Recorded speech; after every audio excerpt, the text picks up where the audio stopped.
स्वागत है session number 23 and session number 24 में। आपको याद दिला दूं कि एक्चुअल में ये है तो हमारा सेशन नंबर 12, बट हर एक सेशन में हमारे 2 घंटे होते हैं, इसीलिए हम इसको 2 बार काउंट करते हैं। आज का एजेंडा क्या रहने वाला है? आज हम एक्चुअल में कस्टमर से रिक्वायरमेंट कलेक्ट करने वाले हैं। हम करेंगे रिक्वायरमेंट्स कलेक्ट, हम बनाएंगे उसके बेस पर डिजाइन जो कि होगा हमारा HLD, है ना।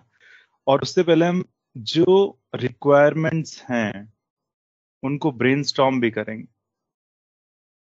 मैं आपसे आपके इनपुट्स पूछूंगा और ये सेशन तभी सक्सेसफुल रहने वाला है दोस्तों जब let me on the camera also. ये सेशन तभी यूजफुल रहने वाला है जब आप भी इसमें मेरी हेल्प करें, राइट। और रिक्वायरमेंट्स कलेक्ट करेंगे, देन ब्रेनस्टॉर्मिंग करेंगे, HLD बनाएंगे और कोशिश करेंगे इस पूरे हाई लेवल डिजाइन डॉक्यूमेंट में सब कुछ अवेलेबल हो जो भी कस्टमर ने हमसे मांगा है। बट बात आती है कि कस्टमर है कौन। ठीक है, यहाँ पर कस्टमर है हमारे स्पोर्ट्स इंडिया, जो कि स्पोर्ट्स के रिलेटेड सामान बनाते हैं। जैसा कि आपको पता है इंडिया में क्रिकेट बहुत फेमस है, तो क्रिकेट का सारा सामान, बैडमिंटन, सभी कुछ बनाते हैं सब लोग। अच्छा, आज के एजेंडा में सबसे पहले हमारा स्पोर्ट्स इंडिया रहेगा customer. Let's get the requirement from the customer. इसके बाद ब्रेनस्टॉर्मिंग चलेगी, इसके बाद हाई लेवल डिजाइन बनेगा और एट लास्ट हम थोड़ा सा माइग्रेशन कंसिडरेशन की भी बात करेंगे। But before that, first thing first, we need to understand about our customer. यार कस्टमर करता क्या है, right? So if I give you a little bit information about the customer, we have Sports India, and it's Sports India India का largest sporting good retailer है। इनकी presence पूरे भारतवर्ष में हर जगह है, हर जगह आपको दिखेगा ये, है ना। और मोर देन 600 ब्रांचेस हैं अक्रॉस 100 सिटीज इन इंडिया। अभी इंपॉर्टेंट चीज है कि ये सिर्फ इंडिया में ही इनकी प्रेजेंस है, बट ये लोग लुक देख रहे हैं कि किस तरह से इसको एक्सपेंड किया जाए other parts of the world में भी। इनकी एक डेटा सेंटर मुंबई में है और एक चेन्नई में है। एक कैंपस है इनका मुंबई के अंदर। अभी तक हमें सिर्फ इतना ही पता है, राइट। और इनकी रिक्वायरमेंट है या ये देख रहे हैं कि किस तरह से इनका जो लेगेसी वैन इंफ्रास्ट्रक्चर है उसको ट्रांसफॉर्म कर दिया जाए SD वैन में। और अगर ये करना चाहते हैं तो सीधी सी बात है कि अभी ये कोई ना कोई प्रॉब्लम फेस कर रहे हैं, हमें उसके बारे में नहीं पता है।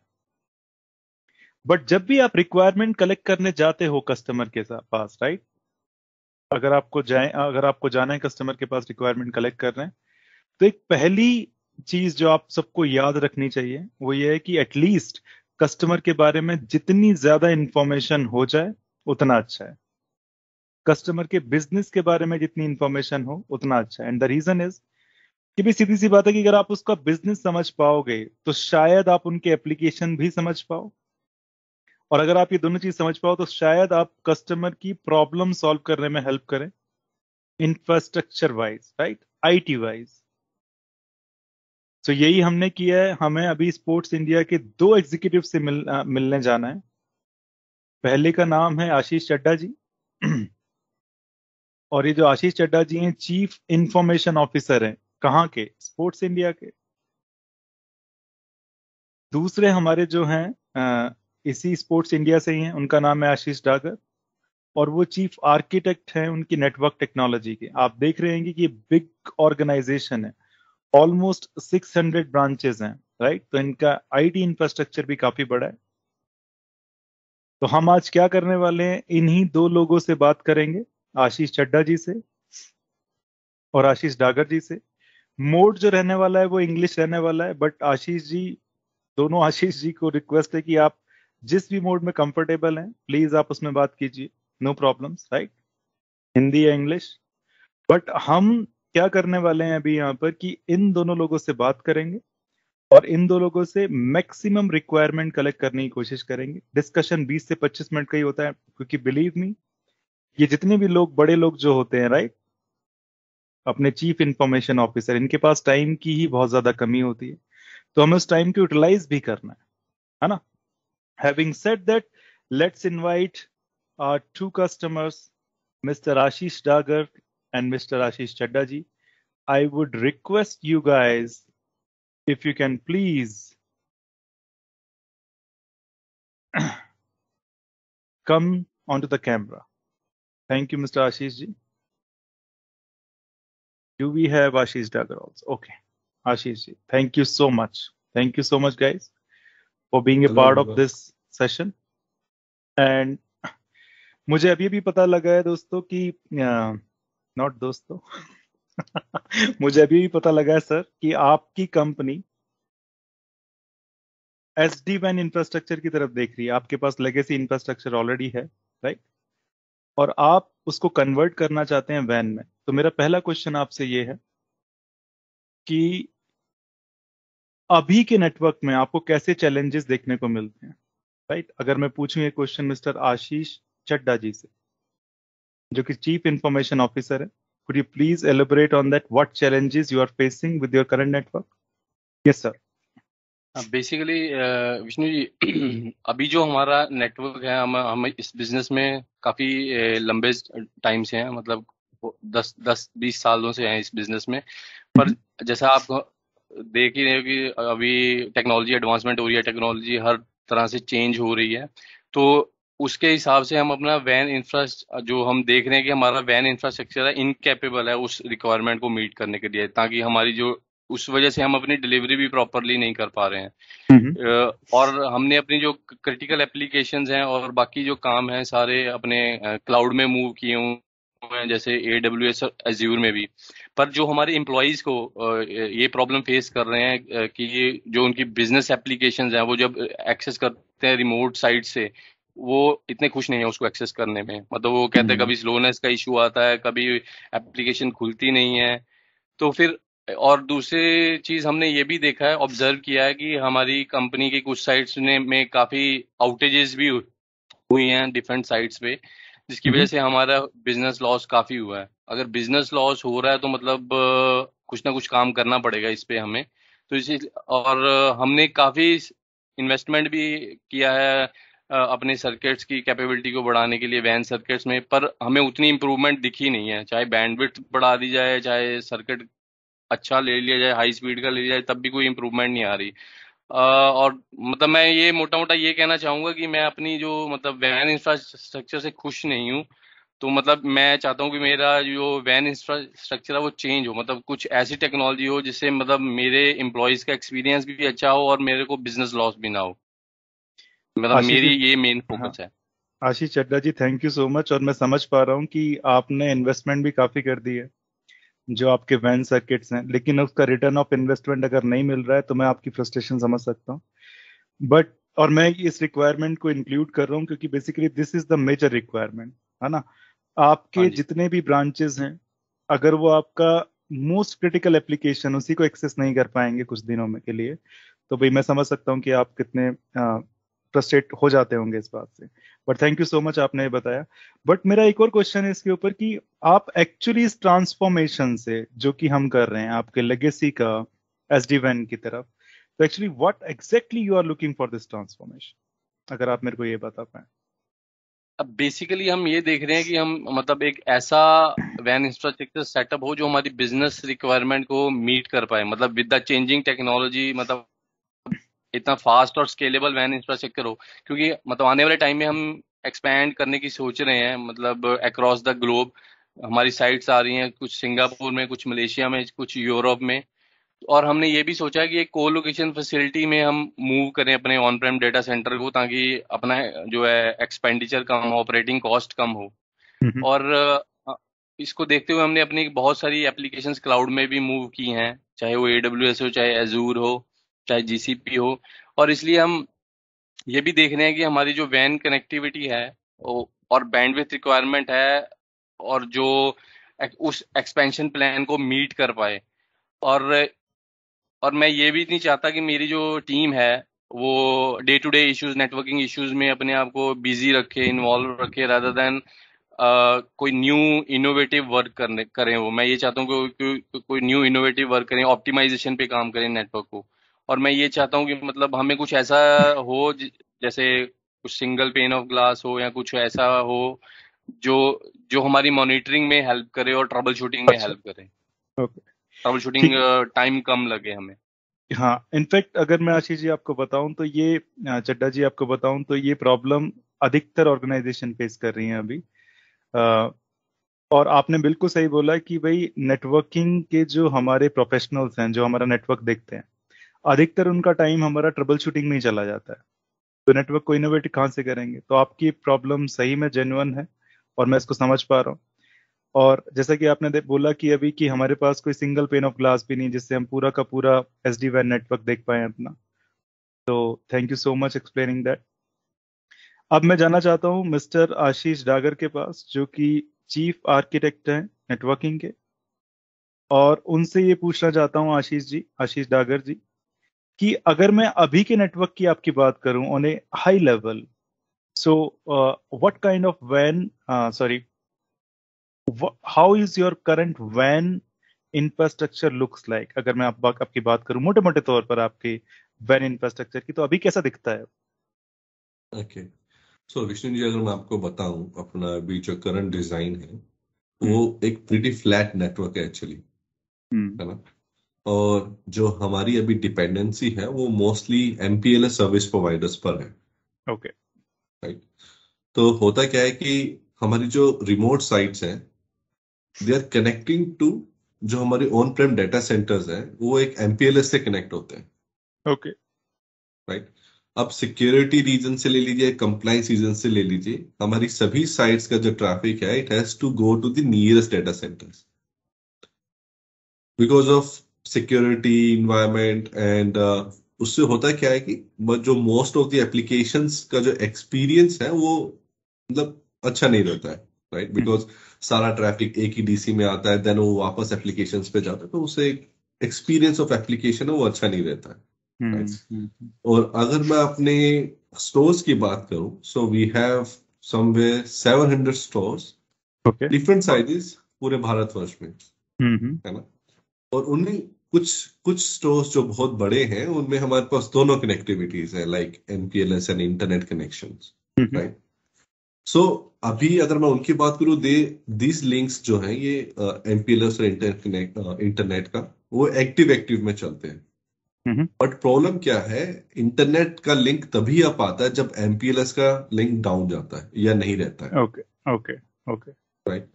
तो अगर आप इसको देखोगे तो हम अपने जो इंटरनेट का लिंक है वो हम यूज ही नहीं कर पा रहे, उसका हम्म। परफॉर्मेंस ही नहीं यूज कर पा रहे, जो भी बैंडविड्थ है वो नहीं यूज कर पा रहे, हम्म। राइट।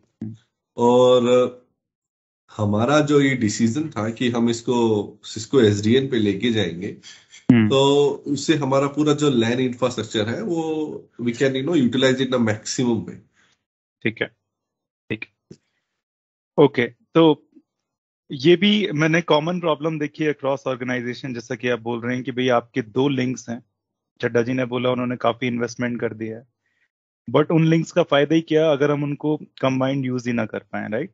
आपने जैसे कि बोला कि भाई अधिकतर आपका ट्रैफिक एमपीएलएस से जाता है, और अगर वो लिंक डाउन होता है तभी आप इंटरनेट की तरफ उसको फॉरवर्ड करते हैं। और यही प्रॉब्लम बेसिकली जो नॉर्मल आपकी राउटिंग है उसकी है।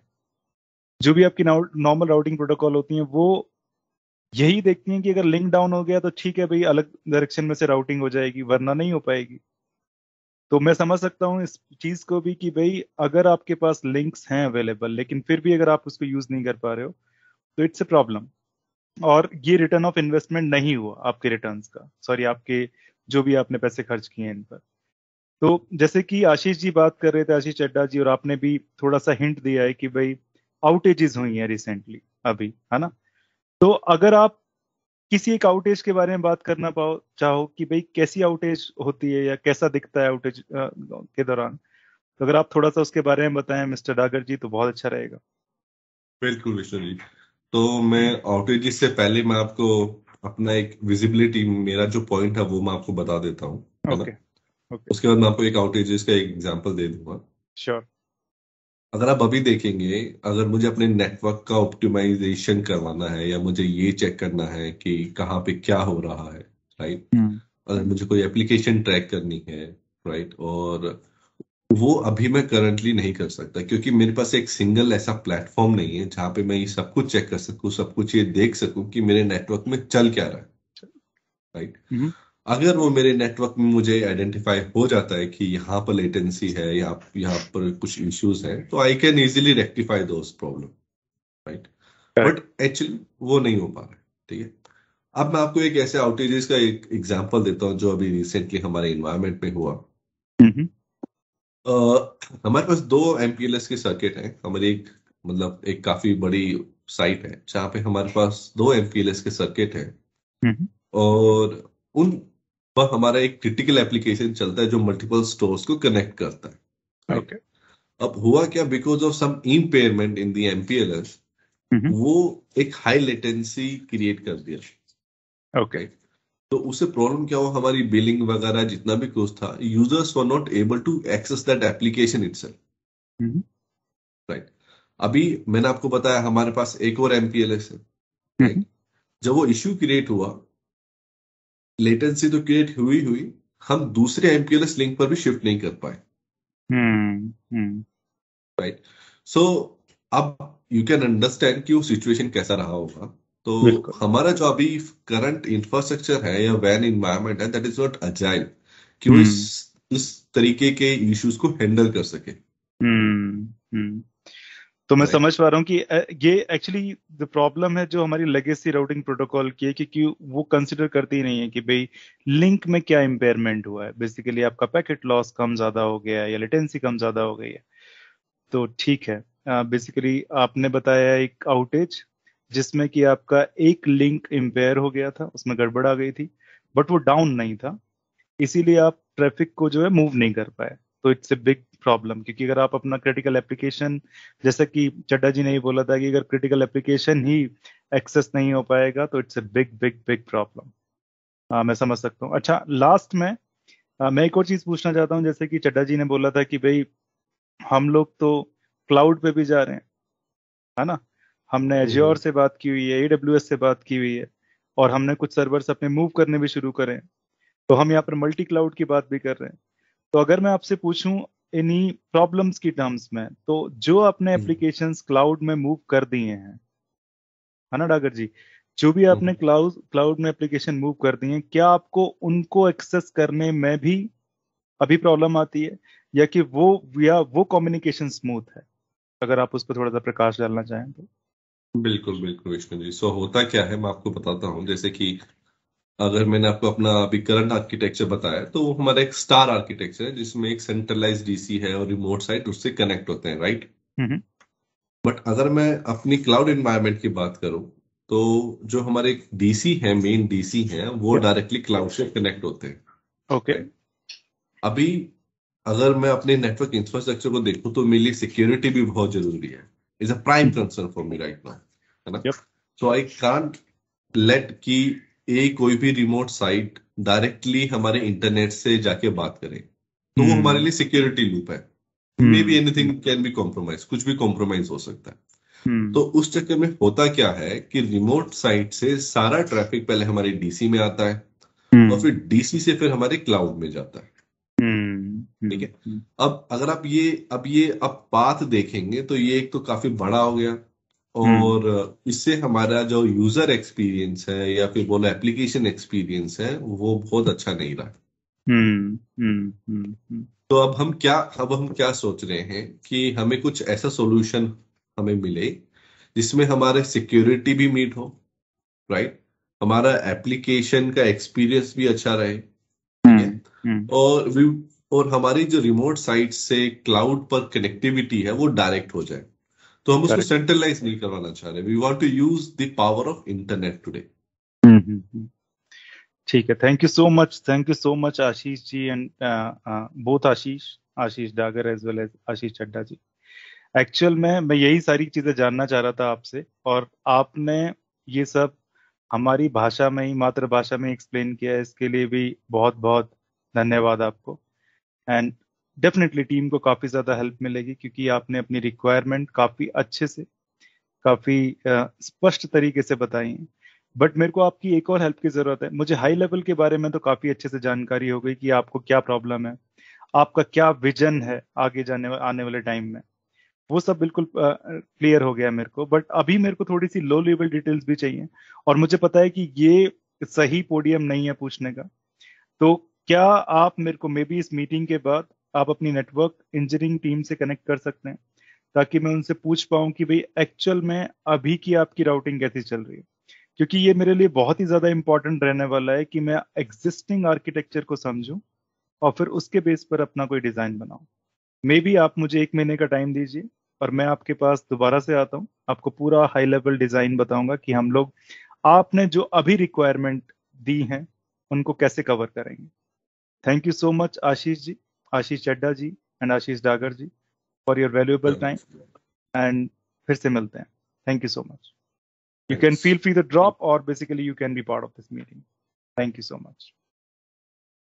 So guys, I am just moving towards my normal recording, and I am stopping the recording of Teams.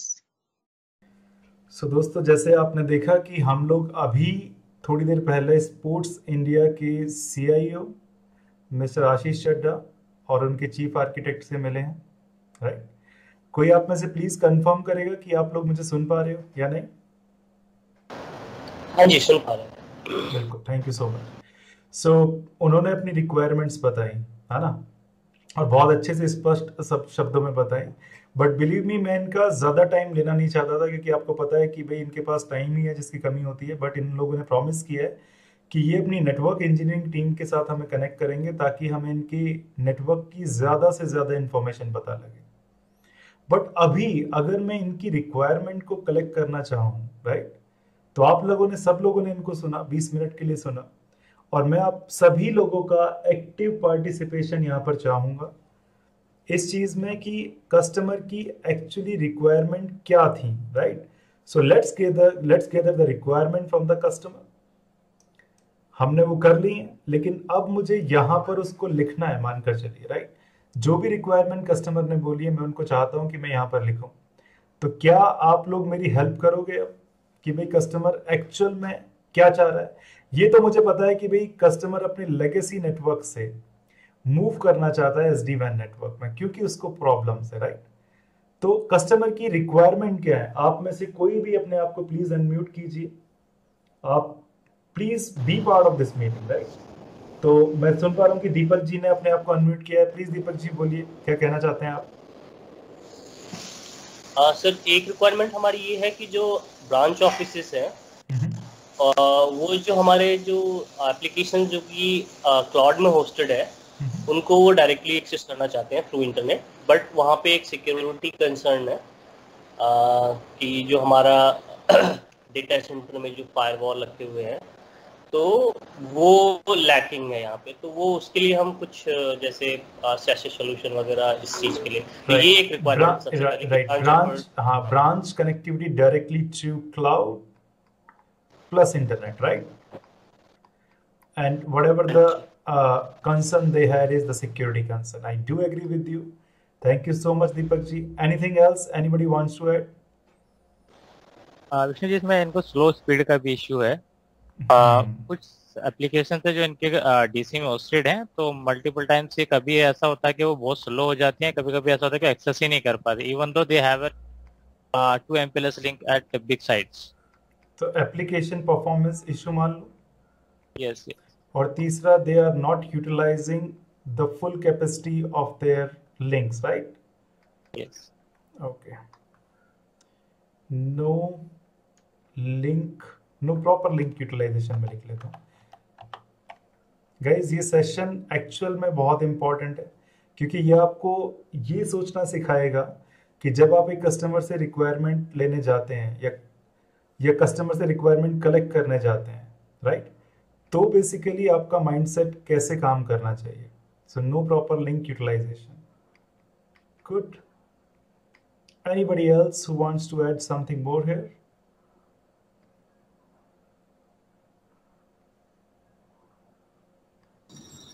Hello. हाँ जी सर सुमित हाँ सुमित जी प्लीज कहिए।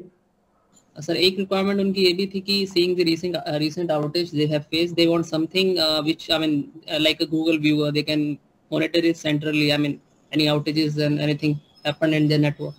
More visualization you can say, right? Yeah.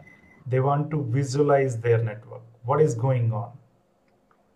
What's going on in network, right? This is good. Yeah, please continue. Yeah. They wanted to get the single pane of glass so that they want to know everything what's happening in their network. Single pane of glass. Absolutely. Yeah. Anybody else?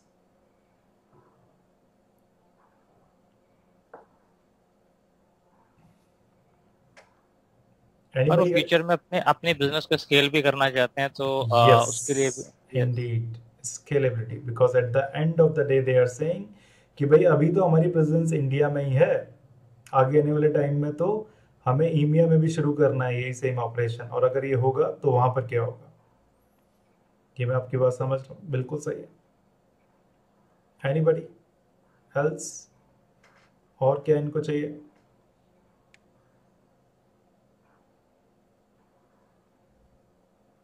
Actual में अगर मैं इनका थोड़ा सा architecture देखूं तो आशीष जी ने मेरे को एक और चीज बताई थी ऐसी बातों के दौरान, मैं आपको बता देता हूँ कि भाई इनका जो लैंड साइड है ना, अभी जो लोकल एरिया नेटवर्क है किसी भी कैंपस में, पहले इनका वहां पर OSPF चलता था, इन्होंने बताया था मेरे को, बट अभी इन्होंने सिस्को का एक और सॉल्यूशन खरीद लिया है अपने लैन के लिए, जिसको नाम दे रहे हैं, जिसको इन्होंने बोला है वो SDAccess सॉल्यूशन है। इसका मतलब अगर मैं बात करूं इनके कैंपस की, है ना, ये बात एक्चुअल में वो बोलनी भूल गए, लेकिन कोई प्रॉब्लम नहीं है, उन्होंने मेरे को ऑफलाइन ये चीज़ें बताई थी कि इनके लैन एनवायरनमेंट में SDAccess चल रहा है। अगर मैं आपको थोड़ा सा आइडिया दूं SDAccess का, तो भाई हमारा पहले लैन कैसे चलता था, राइट? हमारे पास कैंपस में यूजर्स होते थे जो कि अपने लैपटॉप के साथ आए हैं, राइट?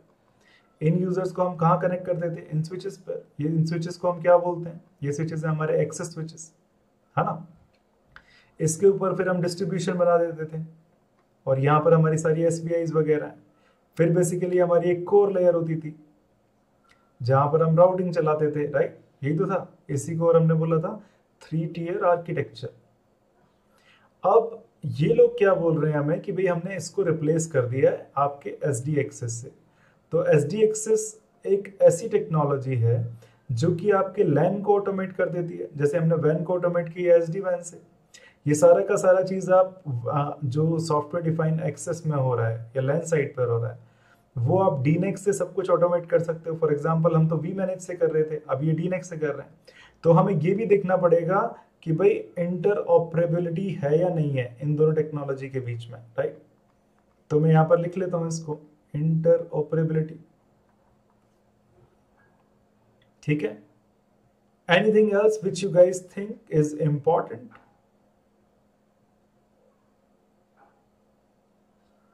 एनीबडी? अगर मैं कुछ भूल रहा हूं तो प्लीज आप बता दीजिए मेरे को कि रिक्वायरमेंट में सर आपने ये तो पूछा नहीं, और कुछ चीजें हैं जो हम पूछ ही नहीं सकते थे इनसे, राइट? क्योंकि भाई अगर मैं पूछता कि इनके लैन में वैन में क्या चल रहा है, BGP चल रहा है, कैसे वो पाथ प्रेफर कर रहे हैं, तो सही बताऊं तो ये पोडियम ठीक नहीं था उसके लिए पूछने के लिए। और आपको ये जरूर जानना पड़ेगा कि जब आप अपने कस्टमर से मिलने जाते हैं तो आप मिल किससे रहे हो, राइट? अगर मैं बात करूं C-लेवल एग्जीक्यूटिव्स की, जो CEO हैं या CIO हैं, उनका विजन होता है भाई किस तरह से कंपनी की IT को आगे ले जाया जाए, राइट? उनका विजन ये नहीं होता है कि भाई कॉन्फ़िगरेशन कहां पर क्या लगेगा, है ना। तो आपको उनसे वैसे ही क्वेश्चन पूछने हैं। फॉर एग्जांपल जब हम आशीष चड्डा जी से बात कर रहे थे तो हमने बात की थी कि भाई अभी प्रॉब्लम्स क्या है, आगे तुम क्या सोच रहे हो और आगे कहां देखते हो, राइट? तो इन्होंने बोला था कि भाई स्केलेबिलिटी चाहिए सॉल्यूशन में हमको, राइट? अभी का सॉल्यूशन जो है वो रिटर्न ऑफ इन्वेस्टमेंट नहीं दे रहा है हमको।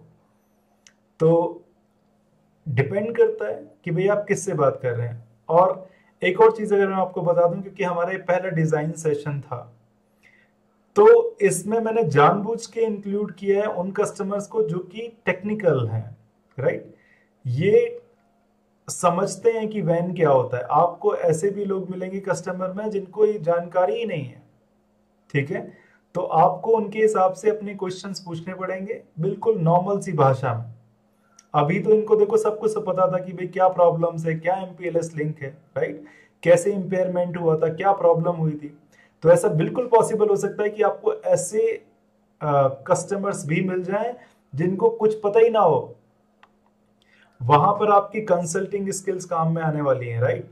आपको अपनी नॉर्मल सी भाषा में उनसे पूछना है कि भाई प्रॉब्लम क्या है। अगर वो नहीं बता पा रहे हैं तो शायद आपको उनको एग्जाम्पल देने चाहिए दूसरे कस्टमर के। फॉर एग्जाम्पल आपको ये बोल सकते हैं कि देखो आप क्या कर रहे हो, आप अपना जो करंट वैन है, राइट, उसको चेंज करना चाह रहे हो, लेकिन हमें आपके एट द फर्स्ट प्लेस समझना पड़ेगा कि आपके पहले वाले वैन में प्रॉब्लम क्या है। तो आप ये बोल सकते हैं कि भी मेरे एक और कस्टमर था, उसने भी अपना नॉर्मल वाला जो वैन है, जो पुराना वैन है, उसको कन्वर्ट कर दिया SD वैन में।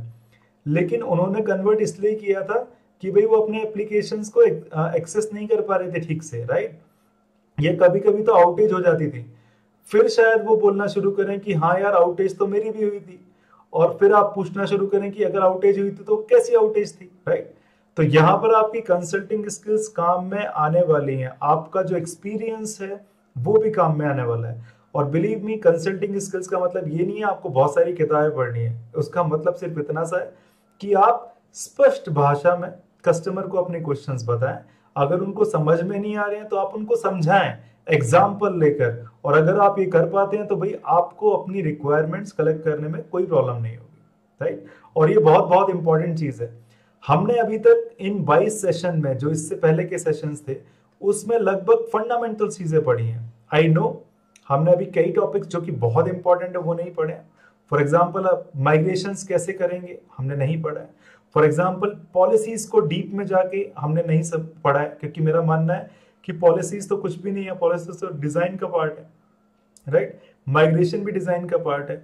और एक जो हमने सबसे इंपॉर्टेंट चीज है जो नहीं पढ़ी है, वो क्लाउड के बारे में नहीं पढ़ा है। हालांकि कस्टमर बोल रहा है यहाँ पर कि भैया मेरी रिक्वायरमेंट है क्लाउड की, लेकिन हमने उसके बारे में नहीं पढ़ा है। तो हम अगले जो 3 सेशंस रहने वाले हैं हमारे 2-2 घंटे के, उसमें हम डिटेल में जाके माइग्रेशन, पॉलिसीज और क्लाउड, जो कि आपने क्लाउड ऑन रैम्प है वो सुना होगा, राइट।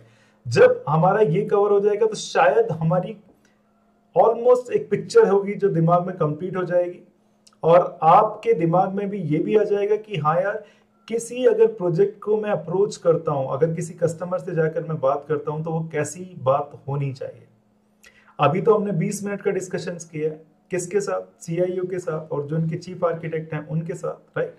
बट ऐसा नहीं है कि इनके साथ डिस्कशन के बाद बातें खत्म हो जाएंगी। जैसा कि आपने देखा, मैंने इनसे लास्ट में बोला था कि भैया अपने नेटवर्क इंजीनियर्स का भी नंबर दे दो मेरे को, क्योंकि अब मैं क्या करना चाहता हूँ, उनके साथ एक वर्कशॉप करना चाहता हूँ। वर्कशॉप का मतलब क्या है कि भाई मैं उनके साथ बैठूंगा अपनी टीम के साथ, राइट। अपनी टीम के साथ बैठने का मतलब है कि भाई मैं हूं वहां पर जो कि शायद SD-WAN में एक्सपर्ट है, मेरी कंपनी मानती है, और मैं अपने साथ 1-2 बंदों को लेकर और जाऊंगा जो कि डेटा सेंटर में एक्सपर्ट है या फिर सिक्योरिटी में एक्सपर्ट है। तो हम 3-4 लोग होंगे और फिर कस्टमर की टीम होगी, हम आपस में बैठ के डिस्कशन करेंगे उस वर्कशॉप के अंदर। एंड बिलीव मी, वो जो ऑन साइट वर्कशॉप होती है उसको चाहिए, आपको कोशिश करनी चाहिए वो ऑन साइट हो। रीजन भी कि आपको जब साथ साथ बैठेंगे, जब साथ साथ व्हाइट बोर्डिंग होगी हर एक चीज की, तो शायद आपको क्लियर ज्यादा हो जाए, आपको क्वेश्चन ज्यादा पूछ पाए, और जितने ज्यादा आप क्वेश्चंस पूछेंगे उतना ही ज्यादा अच्छा रहेगा आपके डिजाइन के लिए। लास्ट क्लास में मैंने आपको बोला था कि क्वेश्चनर कैसा रहना चाहिए उस डिजाइन वर्कशॉप के लिए, राइट। तो आप पूरी कोशिश करेंगे कि वो ऑन साइट हो, आप अपने लोगों के साथ वहां पर जाएं, मैक्सिमम रिक्वायरमेंट कलेक्ट करके लाएं, क्योंकि जो रिक्वायरमेंट आप कलेक्ट करेंगे उसी के बेसिस पे डिजाइन होगा। बट यहाँ पर हमें ओवरऑल हाई लेवल पर पता लग गया कि भाई कस्टमर चाह क्या रहा है, राइट। बट लो लेवल पर उनका नेटवर्क अभी जानना है आपको, या लो लेवल पर नेटवर्क समझना है और फिर उसको कन्वर्ट करना है, तो उसके लिए तो आपको नेटवर्किंग टीम से कस्टमर की मिलना ही पड़ेगा, राइट। और मिलेंगे भी, ये जो ऑन साइट वर्कशॉप होगी वो इसीलिए होगी। और ये ऑन साइट वर्कशॉप ऐसा नहीं है कि भाई 1 घंटे या 20 मिनट में खत्म हो जाएगी, नहीं। आपको मैक्सिमम, मैंने देखा है कि ये जो ऑन साइट वर्कशॉप है ये कभी कभी तो 2 से 3 दिन तक भी चल जाती हैं, क्योंकि पहले दिन आपने उनका नेटवर्क इंफ्रास्ट्रक्चर डिस्कस किया, दूसरे दिन आपने उसी पर बहुत सारे क्वेश्चंस पूछे, और तीसरे दिन उनसे पूछा कि भाई चाहिए क्या, एटलीस्ट आप क्या देखना चाह रहे हो, आपका एग्जिस्टिंग नेटवर्क में तो ये प्रॉब्लम है, उनको दूर भी कर देंगे, इसके अलावा आपको क्या चाहिए, राइट। तो शायद ऐसा हो सकता है कि ये 2 से 3 दिन तक चल जाए, है ना। और ऐसा भी पॉसिबल हो सकता है कि भाई देखो, अलग अलग कंपनीज, अलग अलग लोग, अलग अलग तरह की माइंडसेट, राइट। मैं सिस्को में काम करता हूँ, यहां पर अगर मेरे को कस्टमर से मीट करना है तो भाई मैं एक डोमेन का एक्सपर्ट हूं, मानकर देखो, तो मेरे साथ 1-2 डोमेन के एक्सपर्ट्स और चलते हैं, राइट। क्योंकि जितनी जल्दी आप सिक्योरिटी को भी कंसिडरेशन में लेते हैं अपने डिजाइन में, उतना ही अच्छा आपके लिए होगा, राइट। मे भी एक डेटा सेंटर का इंजीनियर भी हो जो मेरे साथ होगा, ये मेरी टीम होगी, राइट। लेकिन ऐसा नहीं है कि आप ये अकेले नहीं कर सकते हो। मे बी आपकी कंपनी में आप ही हो जो कि अकेला करता धरता बंदा है वहां पर, तो आप अकेले भी ऑन साइट मीटिंग में जा सकते हो, कस्टमर से रिक्वायरमेंट कलेक्ट कर सकते हो। It shouldn't be problem, right. But आपको ये मानना पड़ेगा, आपको ये समझना पड़ेगा कि आपकी जो नॉलेज होनी चाहिए वो थोड़ी थोड़ी सब फील्ड में होनी चाहिए। मे बी आपको SD-WAN आता है, दैट इज गुड, लेकिन आपको थोड़ा सा क्लाउड भी आना चाहिए, क्योंकि जब क्लाउड के बारे में कस्टमर बात करना शुरू करेगा और आपको उसका आइडिया भी नहीं है कि भाई वो क्या है, तो प्रॉब्लम हो जाएगी, राइट। मान के देखिए कस्टमर ने सिक्योरिटी के बारे में बात करनी शुरू करी और आपको उसका बिल्कुल भी आइडिया नहीं है, तो दिक्कत हो जाएगी, है ना। इसीलिए मैं बोलता हूं कि अगर आप डिजाइन की टर्मिनोलॉजी में सोच रहे हो और अगर आपको 10 से 12 साल का एक्सपीरियंस हो गया है, तो it is good that you are expert in few technologies like SD-WAN में आप एक्सपर्ट हो, डेटा सेंटर में एक्सपर्ट हो। बट अगर आप अपने एक्सपीरियंस का काम अगर करो और डिजाइनिंग के बारे में सोचो कस्टमर के नेटवर्क की, तो आपको आज की डेट में और चीजों की भी नॉलेज होनी चाहिए, राइट। मैंने आपको हमेशा इनकरेज किया है, थोड़ा सा सिक्योरिटी सीखो, थोड़ा सा क्लाउड सीखो, राइट। आपकी रूटिंग एंड स्विचिंग अच्छी, उसके बेसिक्स स्ट्रॉन्ग करो। अगर आपको ये सब आ गया तो शायद आप रेडी हैं एक डिजाइनर की हैट ओढ़ने के लिए। मैं ये नहीं बोल रहा हूं कि अगर मैं कह रहा हूं आपको क्लाउड आना चाहिए तो आपको क्लाउड का सब कुछ आ जाना चाहिए, नहीं। एटलीस्ट आपको cloud networking point of view से समझ में आना चाहिए, क्योंकि कस्टमर तो बोल देगा कि भाई उसने AWS जा रहा है, वो Azure जा रहा है, फिर वो बोलेगा एक्सप्रेस राउट कनेक्टिविटी है और बेसिकली उसने VPC बना लिए यहाँ पर। अगर आपको ये टर्म्स ही क्लियर नहीं है कि भाई VPC क्या है, एक्सप्रेस राउट क्या है, तो वहां पर समझना थोड़ा सा मुश्किल हो जाता है। इसीलिए मैं बोल रहा हूं कि आपको थोड़ी थोड़ी नॉलेज होनी चाहिए अपने कोर डोमेन के अलावा भी, राइट। और इसीलिए मेरे को जो प्रॉब्लम्स आती हैं अपने काम को करते हुए, राइट, मैं उन्हीं सब प्रॉब्लम्स का ही एक्चुअली कोर्स बना के डाल देता हूँ। फॉर एग्जाम्पल, अगर मैं 1.5 से 2 साल पहले जाऊं तो जब मैं एक रिक्वायरमेंट कलेक्ट करने गया था तो वहां पर क्लाउड का काफी ज्यादा डिस्कशन हुआ था, एंड बिलीव मी मेरे को ये सारी टर्म्स नहीं पता थी, VPC क्या होता है या फिर उसके अंदर क्या, और ये भी कि भाई ये सारे कॉन्सेप्ट अगर मैं कंपेयर करूं CCNA CCNP लेवल की नॉलेज से, तो ये तो CCNA भी नहीं है, राइट। आपको अगर CCNA लेवल तक की भी नेटवर्किंग आती है तो क्लाउड की नेटवर्किंग बड़े आराम से आप समझ जाओगे, है ना। 5 वीडियोस इसके अवेलेबल है, प्लीज जरूर कीजिएगा, क्योंकि हमारा क्लाउड पे भी एक सेशन होने वाला है। वो सेशन आपके ऊपर से चला जाएगा बिल्कुल अगर आप ये नई वीडियोस करोगे, राइट। सिमिलरली नेटवर्क सिक्योरिटी आपको आनी ही चाहिए आज की डेट में, राइट। अगर आप बोल रहे हो कि भाई मैं तो नेटवर्क इंजीनियर हूं, नेटवर्क सिक्योरिटी क्यों सीखूं, तो गलत अप्रोच है। आप ये देखोगे कि जब आप SD-WAN की रिक्वायरमेंट कलेक्ट करने जाते हो, SD एक्सेस की रिक्वायरमेंट कलेक्ट करने जाते हो, या नॉर्मल राउटिंग स्विचिंग की, जितनी जल्दी आपको सिक्योरिटी समझ में आए उतना अच्छा है। आप मेरे से बहस कर सकते हैं, यार मेरे पास तो टीम है, दैट इज फाइन, बट अगर थोड़ा सा सीख लोगे तो कोई प्रॉब्लम नहीं होगी, उल्टे 4 चांद करियर में और लग सकते हैं। तो ओवरऑल कहने का मतलब है थोड़ा थोड़ा आपको क्लाउड आना चाहिए, थोड़ी सी आपको सिक्योरिटी कॉन्सेप्ट आने चाहिए, ये आना ही चाहिए। इसके अलावा 10-12 साल के एक्सपीरियंस में मुझे पता है कि आपको रूटिंग स्विचिंग और एक आध चीज में तो आप ऑलरेडी एक्सपर्ट हो ही गए होंगे। It is as simple as that, right. तो बहुत हो गई ज्ञान की बातें, वापस से चलते हैं। मैंने कहने का सिर्फ मतलब इतना सा था कि ऐसा हो सकता है कि आपके पास एक कंप्लीट टीम हो, ऐसा भी हो सकता है कि आप अकेले हो, और अगर आप अकेले हो, वन मैन आर्मी हो अपने ऑर्गेनाइजेशन के लिए, तो भाई आपको थोड़ी थोड़ी चीजें तो सीखनी ही पड़ेंगी हर एक चीज में, ओके। हैविंग सेड दैट, आगे की बात करते हैं, और आगे अब हम करेंगे कि भाई जो भी रिक्वायरमेंट्स हमने कलेक्ट की हैं उस पर थोड़ा सा ब्रेनस्टॉर्मिंग करते हैं।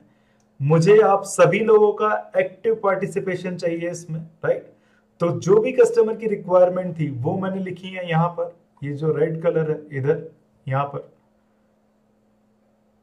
सारी की सारी जो कि मेरे को रिक्वायरमेंट लगी थी वो मैंने यहाँ पर लिख ली। इसमें वो सब भी है जो आपने अभी बोला था, राइट। अब क्या किया कस्टमर ने अपने नेटवर्क इंजीनियर्स को बोलकर, ये जो मिस्टर आशीष डागर जी थे, उन्होंने मेरे को ये टोपोलॉजी भेज दी। बड़ी हाई लेवल टोपोलॉजी, हालांकि इन्होंने इसमें इंटरनेट लिंक तो शो भी नहीं किया है। अभी जैसे बोल रहे थे कि कहीं पर हमारे 2 MPLS कनेक्टिविटी है, हमारी इंटरनेट कनेक्टिविटी भी है कहीं कहीं पर, तो हम ये मान के चलते हैं कि इनका इंटरनेट कनेक्टिविटी भी है। कैसी दिख रही है वो नहीं पता, लेकिन इन्होंने अभी जोर दिया है कि हमारे पास 2 MPLS कनेक्शन है। एक हमारा काफी धांसू कनेक्शन है, मे बी 10 गिग का है, और दूसरा हमारा थोड़ा सा ऐसे ही है, कम लिया हुआ है, बैकअप है, राइट। तो इतना ज्यादा खर्चा क्यों करूं मैं? तो आपने देखा ही होगा आशीष चड्डा जी को भी, वो परेशान थे यार, इतने सारे लिंक लिए हुए हैं कि भाई हमने तो वैन पर काफी खर्चा किया हुआ है, लेकिन रिटर्न ऑफ इन्वेस्टमेंट जो होता है वो काफी कम है उसका, राइट। तो आगे आने वाले टाइम में अब मैं क्या करने वाला हूँ कि भाई रिक्वायरमेंट मेरी कलेक्ट हो गई है। अब इन रिक्वायरमेंट्स को जितनी भी मेरी समझ है SD WAN की, क्या मैं कन्वर्ट कर सकता हूँ किसी स्पेसिफिक फीचर में, राइट। तो हम वही देखते हैं कि क्या है। सबसे पहले जो इनकी प्रॉब्लम थी वो थी अभी रिसेंटली इनके आउटेजेस हुए थे, राइट, है ना। और अगर मैं उससे पहले इनके नेटवर्क की बात करूं तो नेटवर्क में कुछ भी नहीं है, 2 डेटा सेंटर है। फिर ट्रांसपोर्ट के बारे में मैंने आपको बता दिया, अलग अलग कैंपसेस हैं, ब्रांचेस हैं, अलग अलग टाइप की ब्रांच है। कहीं पर सिर्फ MPLS2 कनेक्ट है, कहीं पर सिर्फ इंटरनेट कनेक्ट है, ऐसा हो सकता है। और ऐसी कितनी ब्रांचेस हैं इनकी? ऐसी इनकी ऑलमोस्ट 600 ब्रांचेस हैं। कहाँ पर है? इंडिया में है। इनको स्केल भी करना है बाद में, लेकिन अभी हम बात करते हैं सिर्फ इंडिया रीजन की। तो इन्होंने बोला था कि भाई अभी रिसेंटली काफी ज्यादा आउटेजेस हो गई थी इनकी, है ना। और अगर इनकी आउटेजेस हो गई तो वो कैसी आउटेजेस थी? हाँ, मिस्टर डागर जी ने बिल्कुल स्पेसिफिक एग्जांपल लेकर बताया था। इन्होंने बोला कि हमारा एक ये प्राइमरी लिंक था, राइट। सारा का सारा जो मान के देखिए, एक एप्लीकेशन इनका यहाँ पर रखा हुआ है, ये इनका बिजनेस क्रिटिकल एप्लीकेशन है, राइट। ये एक्सेस नहीं होगा तो प्रॉब्लम हो जाएगी। तो ये यही बोल रहे थे कि ये जो MPLS प्रोवाइडर है, राइट, इसके साथ हमने एक SLA साइन किया हुआ है, सर्विस लेवल एग्रीमेंट, बट कुछ डेज पर बेसिकली ये SLA मीट नहीं होता है। और अगर ये SLA मीट नहीं होता है तो मेरे जो यूजर्स यहाँ पर बैठे हैं वो कंप्लेन करनी शुरू कर देते हैं कि भाई प्रॉब्लम हो गई है, मैं अपना बिजनेस क्रिटिकल एप्लीकेशन यूज नहीं कर पा रहा हूँ, राइट। और ये जो चला रहे हैं प्रोटोकॉल, इस डायग्राम में एक्चुअली इन्होंने बताया मेरे को, इनकी नेटवर्क इंजीनियरिंग टीम ने, कि भाई ये तो BGP चला रहे हैं, यहाँ पर BGP से राउट एक्सचेंज करते हैं, ठीक है।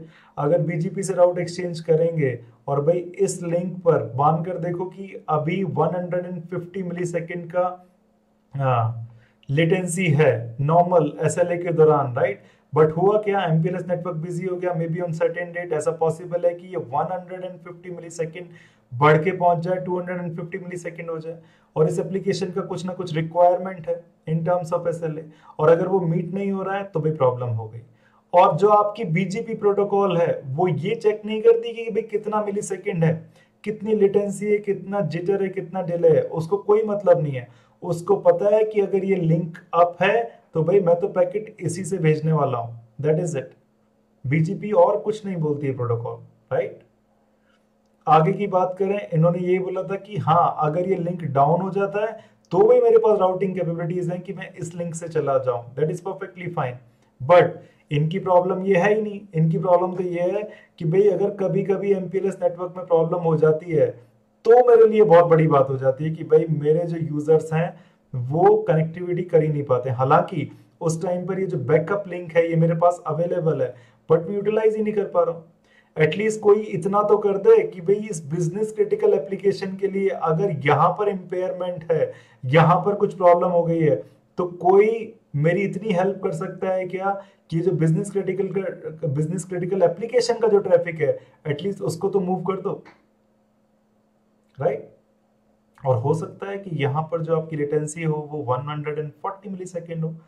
किस टाइम पर? जब आपका जो मेन MPLS है या जो MPLS 1 है वो आपको दे रहा है 250 मिलीसेकंड और यहाँ पर 140 है, तो इट इज ऑलवेज एडवाइजेबल कि BGP प्रोटोकॉल तो वो करेगा नहीं, मुझे कुछ ऐसा सिस्टम चाहिए जो कि इतना अजाइल हो, जो कि खुद से ही कन्वर्ट हो जाए, जो कि खुद से ही मेरे एप्लीकेशन के ट्रैफिक को इधर से इधर मूव कर दे, राइट।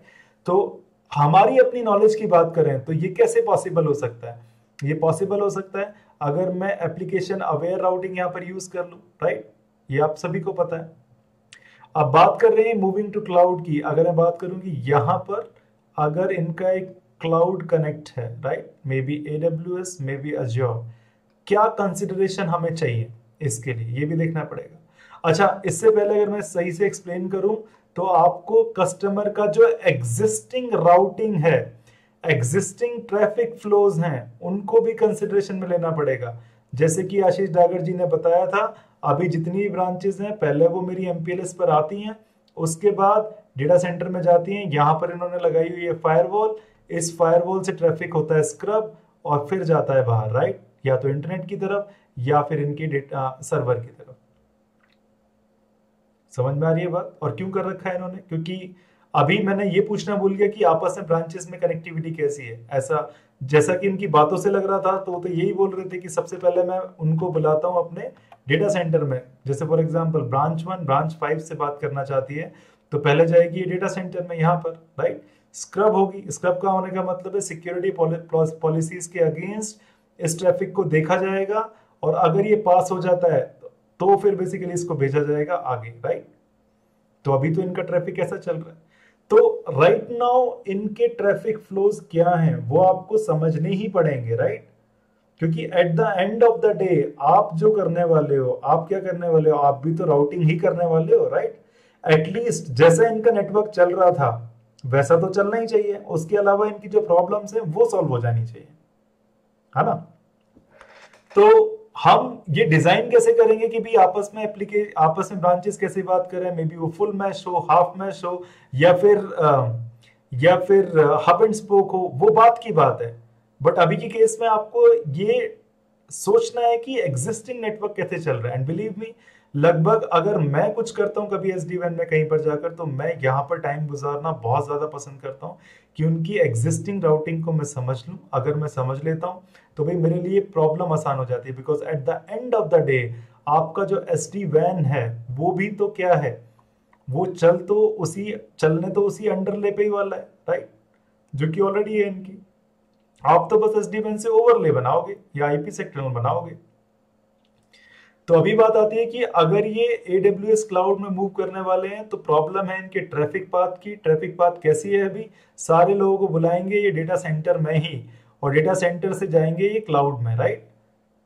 अब जैसा कि हम कस्टमर से बात कर रहे थे, वो बोल रहा था कि यार एक क्लाउड तो इंटरनेट से डायरेक्टली कनेक्ट होता है, तो मेरी ब्रांचेस क्यों डायरेक्टली नहीं जा सकती हैं? और इसका आंसर भी वो खुद ही दे रहे थे कि भाई हमारी सिक्योरिटी पॉलिसीज ऐसी हैं। तो हम उनसे पूछने वाले हैं कि अगर हम आपकी सारी सिक्योरिटी पॉलिसीज इन ब्रांच राउटर पे ही इंप्लीमेंट कर दें तो क्या तब आपको प्रॉब्लम है, या फिर मैं जो सिक्योरिटी है वो आपको क्लाउड में दे दूं तो, मींस अम्ब्रेला यूज कर लूं तो, राइट। तो बेसिकली मूविंग टू क्लाउड की तरफ उनका जो इशारा है या फिर जो हमें समझ में आ रहा है वो या तो डायरेक्ट इंटरनेट एक्सेस है या फिर एक क्लाउड सिक्योरिटी की बात कर रहे हैं, राइट। हमें उस पर और ज्यादा ध्यान देने की जरूरत है। DIA तो करेंगे ही करेंगे, राइट, क्या क्लाउड सिक्योरिटी भी बेचते हैं हम इस कस्टमर को, ये भी सोचना पड़ेगा हमें, राइट। तीसरे केस में कस्टमर बोल रहा है कि एप्लीकेशन एक्सपीरियंस पुअर है, ये हमने समझ ही लिया है क्यों है अभी पुअर, राइट। लिंक का एम्पेयरमेंट हो गया था और यहाँ पर भी हम किसकी बात कर रहे हैं, यहाँ पर हम बात कर रहे हैं एप्लीकेशन अवेयर राउटिंग की, नो प्रॉब्लम। यहाँ पर कस्टमर बोलता है spend more time in trouble shooting. Customer का जो नेटवर्किंग स्टाफ है वो ज्यादा टाइम ट्रबल शूटिंग में गुजार रहा है, वो नेटवर्क के इनोवेशन की तो बात ही नहीं कर रहा है, राइट। उन्होंने इनफैक्ट डेटा भी दिया हमको, उन्होंने बोला ऑलमोस्ट 40% जो है, जो उनका नेटवर्किंग स्टाफ है वो ट्रबल शूटिंग में टाइम गुजार रहा है। भाई ये तो प्रॉब्लम वाली बात है। हमें एक ऐसा सिस्टम चाहिए जिससे कस्टमर ज्यादा नेटवर्क में देख पाए और अगर प्रॉब्लम हुई है तो ट्रबल शूटिंग उसकी आसान हो जाए। मे बी हम इस टाइम को 40% से अगर किसी भी तरह से 20% तक ला पाए तो शायद जो 20% टाइम है वो उनका इनोवेशन में यूज हो जाएगा, राइट। और इसके लिए मेरे को कुछ ऐसा चाहिए जिससे मैं इस ट्रैफिक को ज्यादा देख पाऊं, ज्यादा विजुअलाइज कर पाऊं, और मे बी वी-मैनेज मेरा वो सॉल्यूशन है, राइट। एक ही सिंगल पेन ऑफ ग्लास है जहां से सारे लिंक्स दिख सकते हैं।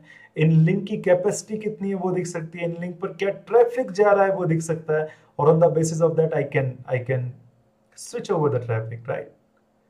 इन्होंने बोला mainly MPLS is a flat network. इनका जो है वो MPLS है और पूरा का पूरा फ्लैट नेटवर्क है। ये मैंने पॉइंट जानबूझ के डाला है क्योंकि आपको रिक्वायरमेंट और इंफॉर्मेशन का डिफरेंस समझ में आना चाहिए। It is just a information. Customer बता रहा है कि इनका जो एग्जिस्टिंग नेटवर्क है, राइट, वो MPLS नेटवर्क है, प्रीटी फ्लैट नेटवर्क है। ये इंफॉर्मेशन है, ये रिक्वायरमेंट नहीं है ना। आगे की बात करते हैं, internet access from DC only. ये भी एक इंफॉर्मेशन है, बट यहां से आप रिक्वायरमेंट निकाल सकते हो। क्यों? क्योंकि ये इसका कंसर्न था कि इंटरनेट एक्सेस जो हो रहा है भी डेटा सेंटर से ही हो रहा है। क्या डायरेक्टली हो सकता है? और बिल्कुल डायरेक्टली हो सकता है। हम बात कर सकते हैं DIA की यहाँ पर, राइट। तो मैं भी क्या कर रहा हूं, इनकी जितनी भी रिक्वायरमेंट्स थी उनको मैप करने की कोशिश कर रहा हूं, जो भी हमने पिछले 22 सेशंस में पढ़ा है उससे, राइट।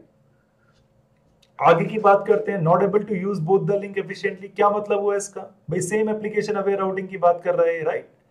आगे बात करते हैं, they have SD access at land side. क्या बात कर रहा है? ये चाह रहा है कि जो SD एक्सेस है और जो SD WAN है, राइट, ये इनकी आपस में इंटर ऑपरेबिलिटी होनी चाहिए। ऐसा नहीं होगा कि भाई आपका SD WAN काम ही नहीं कर रहा है क्योंकि लैन पे कुछ और टेक्नोलॉजी लगाई हुई है, राइट।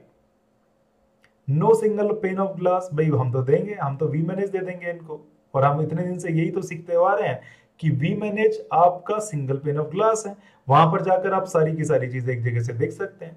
एप्लीकेशन है स्ट्रिक्ट LSAs। सही बात है, इंफॉर्मेशन दे रहा है, लेकिन इंफॉर्मेशन के जरिए क्या कहना चाह रहा है कि भाई मेरे एप्लीकेशन के जो SLAs हैं वो काफी स्ट्रिक्ट हैं, वो मीट होने ही चाहिए। फॉर एग्जाम्पल, मेरा जो बिजनेस क्रिटिकल एप्लीकेशन है उसके कुछ स्पेसिफिक वैल्यू है in terms of delay, in terms of jitter and in terms of packet loss. अगर वो मीट नहीं हो रहे हैं तो प्रॉब्लम है, right.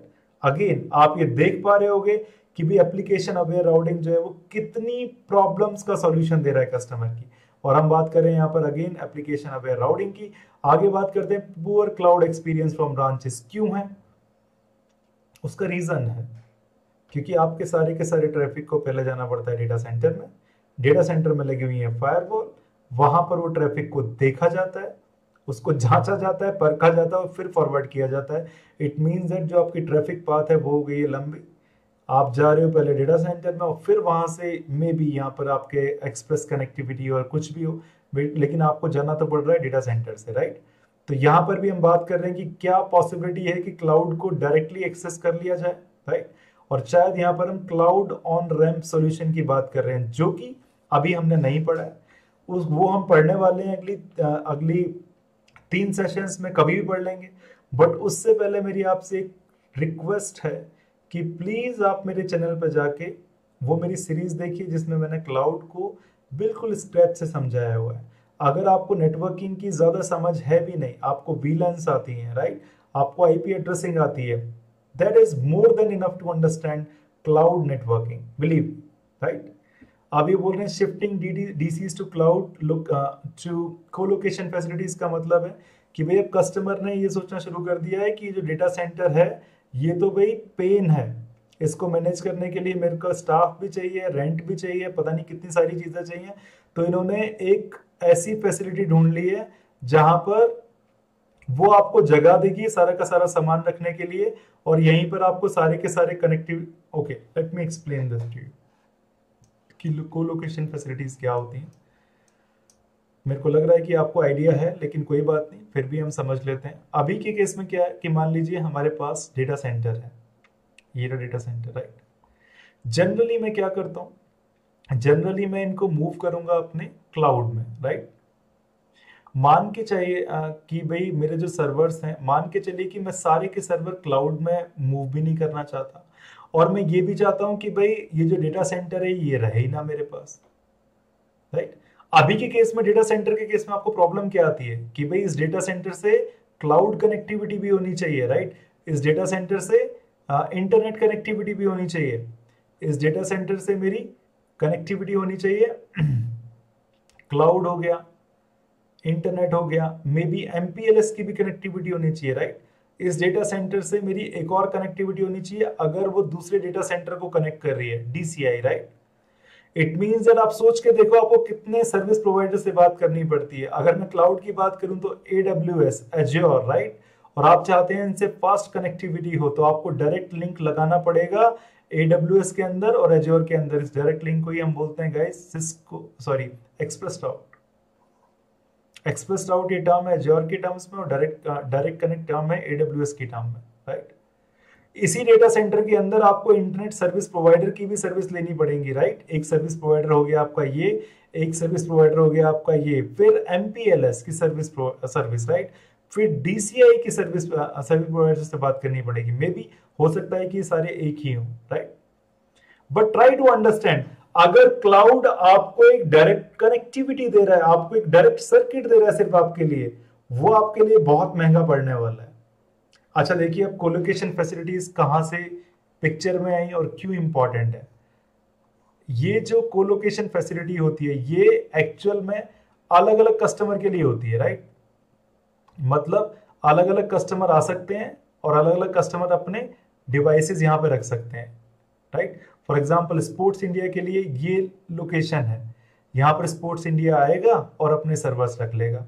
It is as good as कि भाई ये, बट इंपॉर्टेंट चीज ये है कि ये जो पूरा का पूरा स्पेस था या जगह थी या फिर रेंट था, ये अब आपकी रिस्पॉन्सिबिलिटी नहीं रह गई है। आपने तो यहाँ से रेंट पे स्पेस हायर कर लिया है, उन्होंने आपको सारी चीजें दे दी हैं, आपने गए, आपने अपने सर्वर्स वहां पे रख दिए, राइट। अब आप मेरे से पूछ सकते हैं भाई फायदा क्या हुआ, ये तो मेरे सर्वर्स यहाँ पे भी रखे हुए थे। देखिए फायदा किस चीज में हुआ, अब मान लीजिए स्पोर्ट्स इंडिया को कनेक्टिविटी चाहिए AWS में भी, एज्योर में भी और GCP में भी, क्योंकि आप अब मल्टी क्लाउड की बात कर रहे हैं, एक से ज्यादा क्लाउड की। इसको MPLS की भी कनेक्टिविटी चाहिए, इसको इंटरनेट की भी कनेक्टिविटी चाहिए, राइट। अब ये जो फैसिलिटी प्रोवाइड है, जिसको हम कोलोकेशन फैसिलिटी बोलते हैं, इसकी बड़ी धांसू जान पहचान है इन सब से। और ये बोल रहा है कि भाई मेरे पास तो 50 से भी ज्यादा या 100 कस्टमर हैं जिनको आपकी सर्विसेज चाहिए, है ना। तो भाई AWS एज्योर के कान खड़े हो गए कि अगर यार इतने ज्यादा कस्टमर हैं इसके पास, तो हमें तो इसको लिंक दे ही देना चाहिए, राइट। सबने इसको लिंक बांट दिया, सारे के सारे सर्विस प्रोवाइडर आ गए एकदम से इसके पास। और अगर ये सारे के सारे सर्विस प्रोवाइडर आ गए हैं तो सोच के देखिए कि पहले आपके लिए सर्विस प्रोवाइडर एक इंडिविजुअल लिंक दे रहा था, राइट, इसीलिए इसकी कॉस्ट ज्यादा थी। अब ये जो कोलोकेशन फैसिलिटी है तो एज्योर से भी बात कर रहा है, AWS से भी बात कर रहा है, और ये बात कर रहा है कि मैं आपकी सर्विसेज को 100 कस्टमर को देना चाहता हूं। तो ऑब्वियसली जो कोलोकेशन फैसिलिटी में ये जो लिंक जाएंगे, इनकी कॉस्ट आपको काफी कम पड़ने वाली है। क्यों? क्योंकि भाई यहाँ पर कंपटीशन बहुत ज्यादा हो गया। यहाँ पर सिर्फ आपके लिए था तो आपको तो वो मुंह मांगे दामों में बेच सकते हैं, राइट।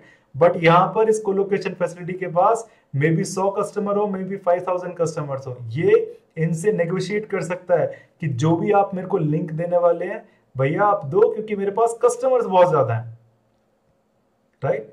तो जनरली अब कोलोकेशन फैसिलिटीज की तरफ दुनिया जा रही है अपने नॉर्मल डेटा सेंटर से, ओके। बट एक्चुअल में eight the end of the day ये भी डेटा सेंटर ही है, बट यहाँ पर जितने भी सर्विस प्रोवाइडर्स हैं वो आपको मिल जाएंगे कम दामों में, राइट।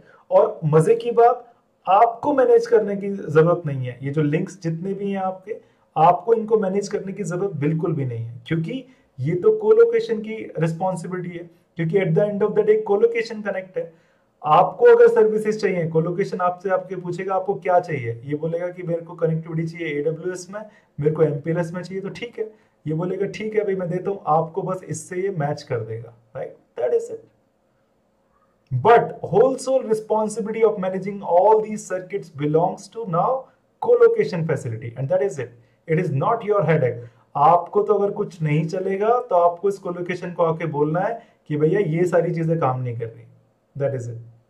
तो जो अपना स्पोर्ट्स इंडिया है वो भी इवेंचुअली कोलोकेशन फैसिलिटीज की तरफ जाने वाला है। इट मींस दैट हमें जो अपनी एज है वो कोलोकेशन फैसिलिटी में भी प्लान करने की कोशिश करनी पड़ेगी, राइट। तो ये तो रही बात दोस्तों कि भाई क्या रिक्वायरमेंट्स थी, और हमने पूरी कोशिश की है कि भाई उन रिक्वायरमेंट्स को मैप किया जाए जो भी हमें चाहिए था। बट अभी हमारी इंफॉर्मेशन जो हमारी नॉलेज है, हमने ये तो मान लिया कि फंडामेंटल्स तो स्ट्रांग हो गए हैं, राइट। बट फिर भी कहीं ना कहीं गैप है हमारी नॉलेज में, क्योंकि अभी हमें क्लाउड नहीं आता है, अभी हमने पॉलिसीज को बहुत अच्छे से नहीं समझा है, अभी हमने ये भी नहीं समझा है कि माइग्रेट कैसे करेंगे। बट बिलीव मी, अगले 6 घंटे जो होने वाले हैं इस सेशन के अलावा, उसमें हम यही सब करने वाले हैं, तो आपको ये भी आ जाएगा, राइट। बट क्लाउड को आपको थोड़ा सा पढ़ना है, मेरे 4 वीडियो जरूर देखिएगा, फ्रीली अवेलेबल है। ओके, आगे की अब बात करते हैं। तो अब हम हाई लेवल डिजाइन बनाने वाले हैं, व्हाटएवर जो भी रिक्वायरमेंट्स थी। इसीलिए मैंने इस पेपर को या इस बोर्ड को बिल्कुल खाली छोड़ा हुआ है, इस पर कुछ नहीं लिखा हुआ है। आप मेरे साथ आएंगे, हम यहाँ पर एक हाई लेवल डिजाइन बनाएंगे, एटलीस्ट 4 या 5 चीजों को उस डिजाइन में डालेंगे, राइट। फिर आप उसको रिफाइन कर सकते हैं, उससे LLD बना सकते हैं, निप बना सकते हैं, whatever you want, but our goal is to come up with the high level design in this class only. Having said that, अभी मैं थोड़ा सा पॉज देना चाहता हूं ताकि आप लोग अपने क्वेश्चंस पूछें और फिर हम 10 मिनट का ब्रेक लेंगे। एनीबडी अगर क्वेश्चंस पूछने हैं तो प्लीज पूछिए, और अगर ये सेशन बोरिंग लग रहा है तो भी बताइए, क्योंकि फिर हम कोशिश करेंगे कि भाई इसको और कुछ तरीके से इंटरेस्टिंग बनाया जाए। बट यकीन करिए कि भाई ये इंपॉर्टेंट है। हालांकि हमने आज कोई नया कॉन्सेप्ट नहीं पढ़ा है, हमने कोई नई चीज नहीं पढ़ी है, लेकिन ये जो मैं आपके साथ शेयर कर रहा हूं ये मेरे कुछ सालों का एक्सपीरियंस है। मैं कैसे करता हूं वो आपको बता रहा हूं। इसका मतलब ये नहीं है यही राइट अप्रोच है, लेकिन आपको एटलीस्ट एक अप्रोच तो पता लगेगी कि लोग कैसे करते हैं। फिर आप किसी और इंसान से की भी अप्रोच पढ़ सकते हैं, वेरियस डिजाइन डॉक्यूमेंट्स पढ़ सकते हैं, और आपका स्टाइल फिर जो मर्जी आप बनाना चाहें बनाओ, लेकिन आपको एटलीस्ट मैं अप्रोच बता रहा हूं कि मैं कैसे डिजाइनिंग के लिए आगे बढ़ता हूं, राइट। हैविंग सेड दैट, अगर क्वेश्चंस है तो प्लीज पूछिए, अनम्यूट कीजिए अपने आप को, और उसके बाद अगर क्वेश्चंस नहीं है तो हम 10 मिनट का एक ब्रेक लेते हैं, जिसमें चाय के बाद फिर से मिलेंगे आपसे।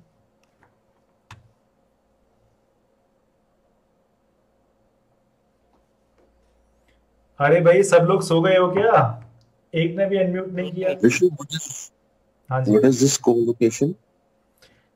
को-लोकेशन के बारे में सर मैंने यहीं आपको बताया कि भाई एक और डेटा सेंटर है जो कि एक सर्विस प्रोवाइडर मैनेज कर रहा है, राइट।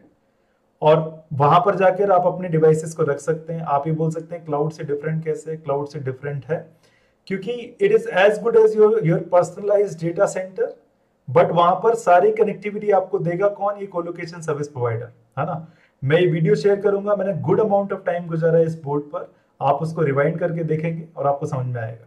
बट कोलोकेशन का मतलब सिर्फ इतना सा कि एक ऐसा सर्विस प्रोवाइडर जो कि आपकी डेटा सेंटर बना रहा है अपने एनवायरनमेंट में, और आपको बस जाके अपने पूरे के पूरे डिवाइसेस वहां पे रख देने, सारी की सारी कनेक्टिविटी AWS, Azure, GCP सबकी कनेक्टिविटी आपको देगा। बट जब ये आपकी डेटा सेंटर आपके पास थी तो ये सारा कुछ आपका हेडेक था। क्लाउड की कनेक्टिविटी, डिफरेंट क्लाउड की कनेक्टिविटी, इंटरनेट की कनेक्टिविटी, MPLS की, अब नहीं है। अगर आपने कोलोकेशन में मूव कर लिया तो ये इसकी हेडेक है। And the price which you were getting previously that was dedicated to you, that is why it is costly. अभी यहाँ पर आप अकेले नहीं हो, आपके साथ 1000 कस्टमर्स और होंगे इस कोलोकेशन के पास। तो ये बोल सकता है, ये नेगोशिएट कर सकता है इन सारे के सारे सर्विस प्रोवाइडर से कि भैया सब अपना बेस्ट सर्किट दो मेरे को और कम दामों में दो, ताकि मैं अपने कस्टमर्स को बेच पाऊं, जो कि है आपको भी फायदा मेरे को भी फायदा। ठीक है, Okay. Anybody else? Questions guys? अगर नहीं है तो वेट करते हैं अगले 10 मिनट का, चाय पीकर आते हैं और फिर से डिजाइन करते हैं। हेलो, हाँ जी सुमित जी। सर इसका मतलब ये हुआ कि कोलोकेशन फैसिलिटीज हमारे वो सर्वर्स हैं जो कस्टमर क्लाउड में शिफ्ट नहीं करना चाहता, बट उसका कॉस्ट बचाने के लिए वो किसी ऐसे प्रेमिसेस में रखना चाहता है जहाँ पे और भी कस्टमर्स होस्टेड हैं, राइट? हाँ, आप ही मान के चलिए कि आपने सारे के सारे क्लाउड में शिफ्ट कर दिए, बाकी के आपके बचे सिर्फ 10 या 15। उसके लिए आपको सारी चीजें चाहिए होंगी, है ना। MPLS की कनेक्टिविटी, Azure की कनेक्टिविटी। तो आप क्या करोगे, उन 10 सर्वर्स को आप बोलोगे कि भाई मैं तो इनको कोलोकेशन में भेज देता हूँ, क्योंकि मैं ये सारे सर्किट मैनेज नहीं करना चाहता, है ना। इनको बाय द वे गाइस हम करियर न्यूट्रल फैसिलिटीज भी बोलते हैं, क्योंकि करियर न्यूट्रल है। आपको मतलब ही नहीं, आपको जो करियर चाहिए होगा ले जाने के लिए अपने ट्रांसपोर्ट्स को, वो दे देगा वो आपको। ठीक है, तो ठीक है। हैविंग सेड दैट, हाँ जी प्लीज गो अहेड। सर सुजा बोल रहा हूँ। मैं बोल रहा हूँ अगर कोई अपना पूरा डेटा सेंटर ही कोलोकेशन में शिफ्ट कर देता है, ठीक है सर, तो जो सर पास जितना भी मतलब कैरियर चल रहा था ब्रांच में आके, मतलब डेटा सेंटर से ब्रांच में जा रहा था, फिर कैंपस में जा रहा था, ठीक है सर, तो अगर कोलोकेशन में पूरा शिफ्ट कर देता है तब से तो पूरा नेटवर्क का पूरा पाथ ही चेंज हो जाएगा, वो सब पूरा एकदम ब्रांच में जाएगा, कैंपस में जाएगा, डायरेक्टली कोलोकेशन। बिल्कुल बिल्कुल बिल्कुल। इनफैक्ट आपको जो अपनी एजेस हैं एसडी वैन की, पहले आप डेटा सेंटर में लगा रहे थे उनको, राइट? अब ये जो एजेस हैं ये भी आपको मूव करनी पड़ेगी कहां पर? कोलोकेशन। क्योंकि at the end of the day आपके सारे सर्वर सब वहीं तो हैं, डेटा सेंटर तो खाली हो गया आपका, आधा क्लाउड में भेज दिया है आपने और आधा भेज दिया आपने कोलोकेशन, राइट? ठीक है जी। Anybody else for the questions guys?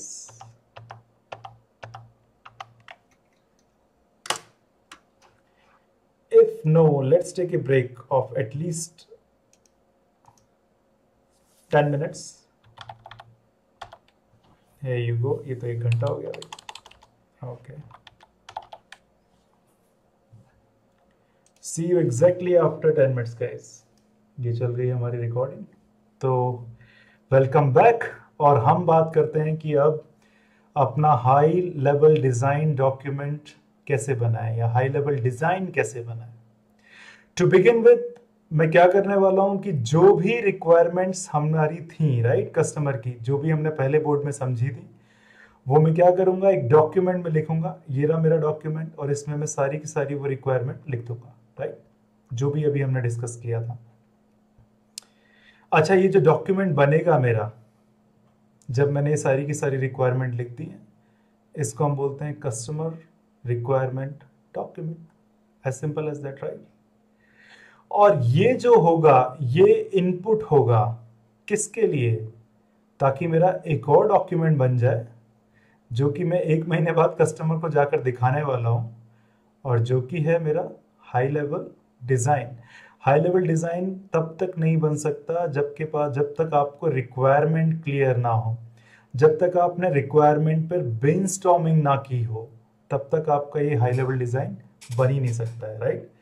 तो आप ये सारी की सारी रिक्वायरमेंट्स जो हैं वो लिखोगे, उन पर ब्रेनस्टॉर्मिंग करोगे। ब्रेनस्टॉर्मिंग कराने के बाद ये आपका बन जाएगा इनपुट आपके ब्रेन के लिए, ताकि आप हाई लेवल डिजाइन बना पाओ, है ना। अच्छा, अब हाई लेवल डिजाइन में क्या क्या चीजें होनी चाहिए, हमारा एम है अब उसको समझना। तो नंबर 1 चीज जिससे मैं शुरू करता हूं, जो कि हम स्पोर्ट्स इंडिया के लोगों से भी जाके डिस्कस करेंगे, नेटवर्क इंजीनियर से भी, कि भाई कंट्रोलर्स कैसे रखने हैं, right. What is the meaning of controllers कैसे रखने हैं? कंट्रोलर्स कैसे रखने का मतलब कि आप सिस्को की सर्विसेज यूज करने वाले हो या फिर इसको ऑन प्रिम चलाने वाले हो। अब आप ये बोलेंगे कि भाई ऑन प्रिम और सिस्को की सर्विसेज का क्या मतलब होता है? अभी जितने भी आपके कंट्रोलर्स थे, कौन कौन से कंट्रोलर्स, जो कि आपका होता है वी स्मार्ट, वी बॉन्ड और वी मैनेज, राइट। ये चलने कहां पर हैं? क्या मैं इनको अपनी डेटा सेंटर में चलाऊं या इस सर्विस को या फिर इस काम को मैं सिस्को को दे दूं? तो generally the recommended approach is कि आप ये वाली जो रिस्पॉन्सिबिलिटी हो वो सिस्को को दोगे, लेकिन आपको ये HLD में लिखना पड़ेगा कि भाई ये कंट्रोलर्स कौन बना रहा है, राइट। और स्पोर्ट्स इंडिया को आपको रेकमेंड भी करना पड़ेगा कि भाई अगर सिस्को करता है तो वो सही रहेगा, राइट। लेकिन मान के देखिए कस्टमर बोलता है कि भाई मेरे को सिस्को के साथ अपनी कोई भी राउटिंग इंफॉर्मेशन शेयर नहीं करनी है, मुझे तो ये अपने पास ही चाहिए सारे के सारे। तो आप कहेंगे कि ठीक है, कोई प्रॉब्लम नहीं है ना। बट इसके ऊपर डिस्कशन होना बहुत जरूरी है कि आपको अपने प्रीमिसेस में चाहिए, ऑन प्रिम चाहिए, या फिर सिस्को की सर्विसेज चाहिए। आप कस्टमर ने बोला कि भाई मैं सर्विसेज क्यों लूं सिस्को की, क्या फायदा है इसमें? तो आप उसको बोल सकते हो कि भाई अगर आपने लिया है तो देखिए आपकी क्लाउड फर्स्ट अप्रोच चली हुई आ रही है। आप खुद ही बोलते हैं आप सारी की सारी चीजें क्लाउड में मूव कर रहे हैं। और क्यों मूव कर रहे हैं? क्योंकि आपको नहीं चाहिए कि आपके नेटवर्क इंजीनियर्स का टाइम वेस्ट हो इन सारी चीजों को मैनेज करने में, है ना। इसीलिए आप इन तीनों डिवाइसेस की जो वर्चुअल मशीन्स हैं इनकी रिस्पॉन्सिबिलिटी भी सिस्को को दे दीजिए। आपके नेटवर्क इंजीनियर को सोचने की जरूरत भी नहीं है कि किस हार्डवेयर पे चल रहे हैं, कब अपग्रेड करना है, कैसे आपको सर्टिफिकेट्स इंस्टॉल करने हैं इसमें, ये सब कुछ रिस्पॉन्सिबिलिटी होगी सिस्को की। सिस्को तो बस आपको एक IP एड्रेस देगा। आप इसको बोलोगे कि भाई कंट्रोलर्स मेरे अप एंड रनिंग कर दो, ये कर देगा, सर्टिफिकेट इंस्टॉल कर देगा, हार्डवेयर वगैरह सारी रिस्पॉन्सिबिलिटी इसकी, इन डिवाइसेस की अवेलेबिलिटी की रिस्पॉन्सिबिलिटी इनकी, और ये आपको देगा सिर्फ एक आईपी एड्रेस, वो होगा आपका वी मैनेज, और आप इसको मैनेज करो, जो भी पॉलिसीज बनानी है, टेम्पलेट्स बनाने हैं, एजेस अप करनी है, जो भी करना है आप वी मैनेज पे करो जाकर, it is as simple as that. तो स्पोर्ट्स इंडिया ने बोला कि भाई सही लग रहा है। अच्छा, अब आप मेरे को ये भी बताइए, स्पोर्ट्स इंडिया ने बोला कि ऑन प्रिम पे कैसे करूंगा मैं।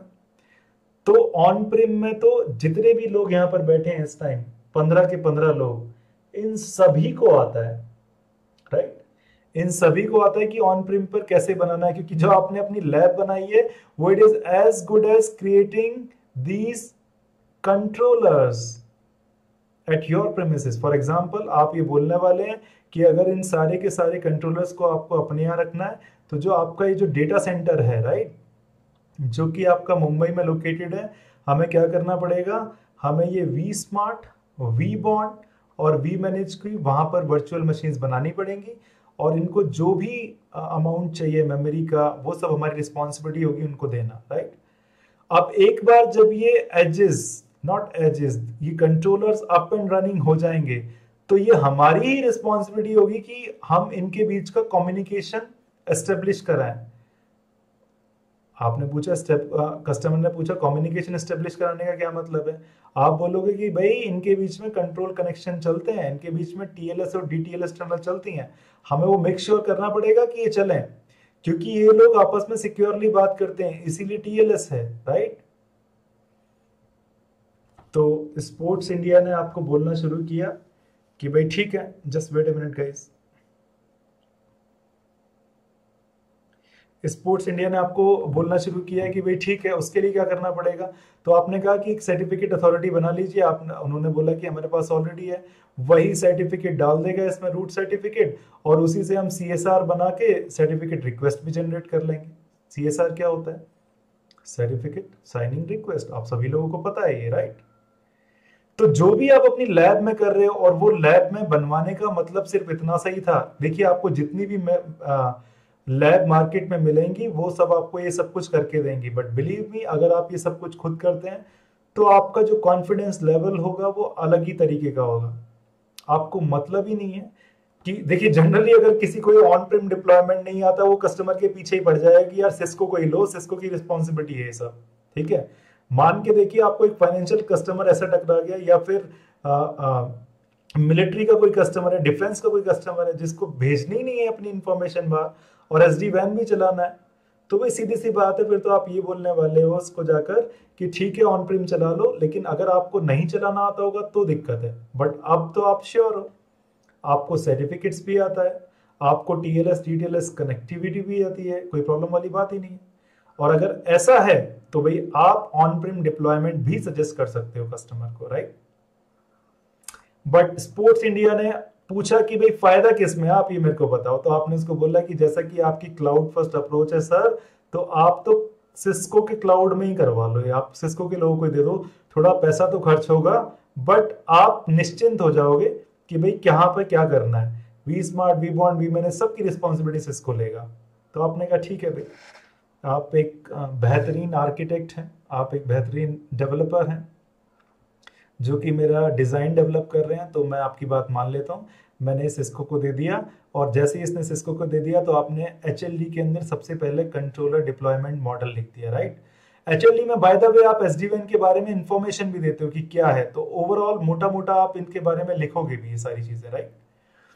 फिर तीसरी चीज जो आप इन्वॉल्व करना चाहोगे SD-WAN में, SD-WAN के HLD में, कि कस्टमर का अभी का नेटवर्क कैसा दिखता है, जो कि आपको पता लग गया, राइट। कस्टमर का चेंज होने के बाद नेटवर्क कैसा दिखेगा वो भी आपको लिखना है, बट चेंज होने के बाद कैसा दिखेगा वो तो हमने भी डिस्कस ही नहीं किया है, राइट। कंट्रोलर्स हमने डिस्कस कर लिए। दूसरी चीज जिस पे मैं ध्यान देता हूं वो है कि जो डिवाइसेस हम यूज करने वाले हैं वो कौन से हैं। क्या हम कस्टमर के एग्जिस्टिंग डिवाइस ही यूज करेंगे SD-WAN के लिए, या फिर हमने नए SD-WAN के डिवाइसेस ऑलरेडी खरीद लिए हैं। तो अगर मैं आपको अपनी बात बताऊं तो मैं तब इन्वॉल्व होता हूं जब बेसिकली डिजाइन बनाना होता है, राइट। और एसडी वैन ऑलरेडी बिक चुका है, कस्टमर ऑलरेडी डिसाइड कर चुका है, स्पोर्ट्स इंडिया ने ऑलरेडी डिसाइड कर लिया है, डिवाइसेस खरीद लिए हैं क्योंकि सेल्स टीम ने उसको बेच दी है, राइट। अब मुझे उन्हीं डिवाइसेस से डिजाइन बनाना है। बट ऐसा भी पॉसिबल है कि भाई आप सेल्स टीम का भी हिस्सा बन जाए। अगर आपको इतनी जबरदस्त नॉलेज हो ही गई है एसडी वैन के फंडामेंटल्स की, तो सेल्स में भी किया जाता है। भाई सेल कौन कर सकता है? जिसको प्रोडक्ट के बारे में पता होगा, राइट। फॉर एग्जाम्पल आपको बहुत अच्छे से पता है कि भाई एक वॉशिंग मशीन या एक प्रिंटर मान लीजिए काम कैसे करता है, उसका इन एंड आउट आपको पता है, राइट। क्या आप उस प्रिंटर को बेच नहीं सकते? बिल्कुल बेच सकते हैं, ठीक है। अब आपको एसडी वैन के फंडामेंटल्स आपको पता लग गए, अब आपको इस सॉल्यूशन को बेचना है तो भी ठीक है, उसका वैल्यू प्रपोजिशन कीजिए और बेच दीजिए। ऐसा भी पॉसिबल हो सकता है कि आप ही वो बंदे हो जो कि सेल भी करे और सेल के बाद डिजाइन भी करे, हाई लेवल डिजाइन भी लिखे। अगर ऐसा है तो बेसिकली आपको डिवाइसेस के बारे में भी पता होना चाहिए, राइट, जो कि हमारा अभी ब्लाइंड स्पॉट है। हमने किसी भी डिवाइस के बारे में जाकर अभी देखा ही नहीं है कि उसकी कैपेबिलिटीज क्या है। तो मैं आपको बता दूं कि भाई अगर हम कंट्रोलर्स की बात करें, वी स्मार्ट, वी मैनेज और वी बॉन्ड की बात करें, राइट, तो इसमें कितना मेमोरी रिक्वायरमेंट होता है, कितने सीपीयूज चाहिए, बेस्ड ऑन कितनी टनल्स बननी है, ये सारा का सारा स्पेसिफिकेशन सिस्को लिखता है एक डॉक्यूमेंट के अंदर, राइट। ये इन डिवाइसेस का स्पेसिफिकेशन है, राइट। मैं इसमें क्यों नहीं जाना चाहता, क्योंकि भाई ये डिटेल्ड इंफॉर्मेशन है, आप इसको जाकर बड़े आराम से देख सकते हो कि भाई आपके कस्टमर के लिए क्या सूट करता है। उसको 8 सीपीयू वाला वी स्मार्ट चाहिए या 16 सीपीयू वाला वी स्मार्ट चाहिए, ये आपको फौरन पता लग जाएगा, राइट। बट ये तो रही बात कंट्रोलर्स की, कंट्रोलर्स आराम से डिसाइड हो जाते हैं। बात आती है एज की, है ना। एज कैसी दिखनी चाहिए, अब एज कहां पर लग रही है उस पर बहुत डिपेंड करता है। मान लीजिए कि आपकी एक ब्रांच है, इस ब्रांच में तो सिर्फ आपके 15 से 20 लोग ही हैं, राइट। एक ब्रांच है जहां पर आपके जो लोग हैं वो कम से कम 500 to 700 है, राइट। एंड देन फिर आपका एक डेटा सेंटर है, यहां पर इतने सारे सर्वर्स लगे हुए हैं और सारे के सारे लोगों को डेटा सेंटर पर ही आना पड़ता है। अब आपको 3 अलग अलग, मान लीजिए आपको यहां पर एजेस लगानी है एसडी वैन की, राइट। अब आप सीधी सी बात है कि भाई जो 15 से 20 लोगों के लिए आप यूज करने वाले हो वही तो डेटा सेंटर में लगा नहीं दोगे। It is as simple as that. अगर मैं सिस्को के लेटेस्ट एज की बात करूं, राइट, सीएच की बात करूं, तो वो केट 8 के डिवाइसेस हैं। इसमें अगर आप जाकर देखो तो इनके 3 डिफरेंट मॉडल आते हैं, मॉडल नंबर 1, मॉडल नंबर 2 और मॉडल नंबर 3। इसके आपको स्पेसिफिकेशंस जाकर देखने पड़ेंगे कि भाई ये जो छोटा वाला मॉडल नंबर 1 है, मान के देख लो मैं, ये सबसे छोटा है, ये उससे बड़ा है, कॉस्टली है, और ये सबसे कॉस्टली है। कॉस्टली किसकी टर्म्स में होता है? एक तो कॉस्ट की टर्म्स में भी होता है, जितनी ज्यादा कॉस्ट उतनी ज्यादा इसकी कैपेबिलिटीज, राइट। अगर मैं बात करूं सबसे छोटे डिवाइस की तो ये बोलेगा मे बी ये तो सिर्फ 50 आईपी से कनेक्शन बना सकता है। मैं एग्जांपल ले रहा हूं, एग्जैक्ट स्पेसिफिकेशन के लिए आपको साइट पे जाना पड़ेगा, उसको स्पेसिफिकेशन कोड उठाना पड़ेगा, राइट। मिल जाएगा बट आराम से, नहीं मिलेगा तो व्हाट्सएप पे मैं आज भेज दूंगा, आज या कल, ठीक है। इसके बाद आप ये बोलेंगे कि यार इसमें तो यार 2 या 3 ही इंटरफेस होती हैं, इसमें से एक इंटरफेस को तो मैं बना लूंगा अपनी मैनेजमेंट, जो कि बिल्कुल छोटी सी इंटरफेस है, एक को मैं वैन साइड पे डाल दूंगा, एक को लैन साइड पे डाल दूंगा, और यही चाहिए आपको, ये छोटी सी में, राइट। तो आपको देखना पड़ेगा कि भाई कौन सा डिवाइस कहां पर सुटेबल है। यहां पर जो डिवाइस सुटेबल है वो है आपका ये वाला, सबसे छोटा वाला। मे बी मीडियम के लिए आपने मीडियम मॉडल चूज कर लिया, और जब आपने डीसी को देखा तो आपने देखा कि यार यहां तो, भाई कोई कंफर्म करेगा कि आप मेरे को सुन पा रहे हो, क्योंकि I think there is a drop. सुन पा रहे हो? हां सर, प्रॉपर्ली, बिल्कुल बिल्कुल सुन पा रहे हो। Perfect perfect. तो अगर मैं बात करूं यहां पर कि भाई डेटा सेंटर में तो इतने सारे अब आपकी ब्रांचेस हैं, ऑलमोस्ट 600, राइट। सारी की सारी टनल बना रही होंगी, और मे बी अगर 2-3 ट्रांसपोर्ट हैं तो 2-3 हजार टनल बन जाएंगी इसके साथ, राइट। तो हमें वो डिवाइस देखना पड़ेगा जो कि इतनी टनल्स को सपोर्ट करता होगा। तो अगर मेरे को याद है सही से तो 8K का जो हाईएस्ट मॉडल है वो ऑलमोस्ट 8000 टनल्स IPsec सपोर्ट करता है, राइट। तो देखो डिवाइस आइडेंटिफाई करना आसान है, अगर आपको पता लग जाए कि भाई वो जो ब्रांच है जहां पर वो डिवाइस आप प्लेस करने वाले वो कैसी है, उसकी बैंडविड्थ रिक्वायरमेंट क्या है, और जनरली आपको ये पता लग जाएगा कि उसकी टनल रिक्वायरमेंट्स कितनी है, राइट। थ्रूपुट कितना चाहिए, थ्रूपुट का क्या मतलब है, लास्ट टाइम शायद किसी ने पूछा भी था ये सवाल। अगर मैं बात कर रहा हूं कि भाई एक राउटर की, मान के देखिए मेरे पास राउटर है, राउटर का काम क्या होता है, यहां से आईपी पैकेट आया, राइट, इस आईपी पैकेट का डेस्टिनेशन आईपी एड्रेस देखा और स्विच कर दिया दूसरी इंटरफेस की तरफ, कहां जाना है, by seeing the routing table. It is as simple as that. But अगर आपने आईपीसेक टनल चलाई हुई है अब यहां पर, और आपको यही पैकेट आईपीसेक पे भेजना है, तो ये नॉर्मल प्रोसेस नहीं रह जाएगा। आपका आईपी पैकेट आएगा, आपका राउटर बोलेगा कि यार मेरे को तो इसको इनक्रिप्ट करके भेजना है, राइट, ताकि कोई भी मेरे को पढ़ ना पाए, और इसको आईपी टनल के ऊपर भेजना है, आईपीसेक टनल के ऊपर। इट मींस दैट अब राउटर को जो उसका नॉर्मल काम था उससे ज्यादा कुछ काम करना पड़ रहा है। इट मींस दैट पहले मान के देखिए उसका एक्स थ्रूपुट था, मतलब वो एक्स जीबी पर सेकंड भेजता था, और तो डेफिनेटली अगर अब मैं देखूंगा तो अब उसको एनक्रिप्ट भी करना पड़ रहा है, तो जो थ्रूपुट है जैसे ही आप आईपीसेक चलाओगे ये कम हो जाएगा। तो आपको ये देखना पड़ेगा कि जैसे ही आपने एक नॉर्मल राउटर के ऊपर आईपीसेक चलाया तो उसका थ्रूपुट कम हो गया, बट वो कम होने के बाद भी इतना हो जितना आपकी इस ब्रांच में चाहिए, राइट, या डेटा सेंटर को चाहिए। तो आपको यहाँ पर ये सारे थ्रूपुट सारी डिटेल मिल जाएगी कि भैया इसका जो थ्रूपुट है आईपीसेक चलाने के बाद वो एक्स अमाउंट है, और आपको अगर उतना चाहिए उससे कम चाहिए तो ये वाला मॉडल आपके लिए बेस्ट है। एंड बिलीव मी, हर एक तरीके की या हर एक रिक्वायरमेंट के लिए कोई ना कोई आपको डिवाइस जरूर अवेलेबल होगा, राइट। बट अगर आपको ये डिवाइस बेचना है तो आपको कस्टमर की रिक्वायरमेंट को बहुत तरीके से समझना पड़ेगा, सेल्स में भी, कि भाई क्या है, और उसको देखकर फिर आप वो डिवाइस बेच देंगे, राइट। बट जनरली अगर मैं अपनी बात करूं तो मेरे को ये डिवाइसेस का बॉम मिलता है। बॉम का मतलब होता है बिल ऑफ मटेरियल। इसका मतलब वो ऑलरेडी बिक चुके हैं, कस्टमर को दिए जा चुके हैं, कस्टमर डिसाइड कर चुका है सॉल्यूशन है, अब तो जाके आपको उन्हीं डिवाइसेस से सॉल्यूशन बना देना है, राइट। तो ये सारी की सारी डिटेल्स आप लिख रहे होगे। इसमें अगर ये भी अच्छा होगा कि भाई आप अब यहाँ पर नंबर 5 में जाकर आप ये भी बता दो कि भाई कौन कौन से ट्रांसपोर्ट आप यूज करने वाले हो, राइट, बतानी ही चाहिए, ठीक है। ये रही बात। अब जो छठी बात आती है वो आती है आपकी टपोलॉजी की, कि टपोलॉजी आप क्या डिसाइड कर रहे हो, राइट, और यहीं पर आप ट्रैफिक फ्लोज भी दिखाने वाले हो। ये बहुत इंपॉर्टेंट पीस ऑफ इंफॉर्मेशन रहती है इस एचएलडी में। आइए आगे डिस्कस करते हैं इसको, क्या बात बोल रहा हूं मैं। यहां पर अगर मैं आपसे बात करूं कि भाई अभी स्पोर्ट्स इंडिया की बात करें तो स्पोर्ट्स इंडिया में अभी जितनी प्रेजेंस है उनकी इंडिया में है, राइट। इंडिया में ही इनके 2 डेटा सेंटर्स थे, DC1 and DC2, and basically almost 600 branches थी इनकी यहां पर, राइट। ये आपकी ब्रांचेस हैं, ब्रांच 1 हुई, 2 हुई, 3 हुई, 4 हुई, मे बी कैंपस भी कहीं यहीं पर, राइट। बट ये तो रहा इनका जो रीजन, इंडिया वाला reason, right.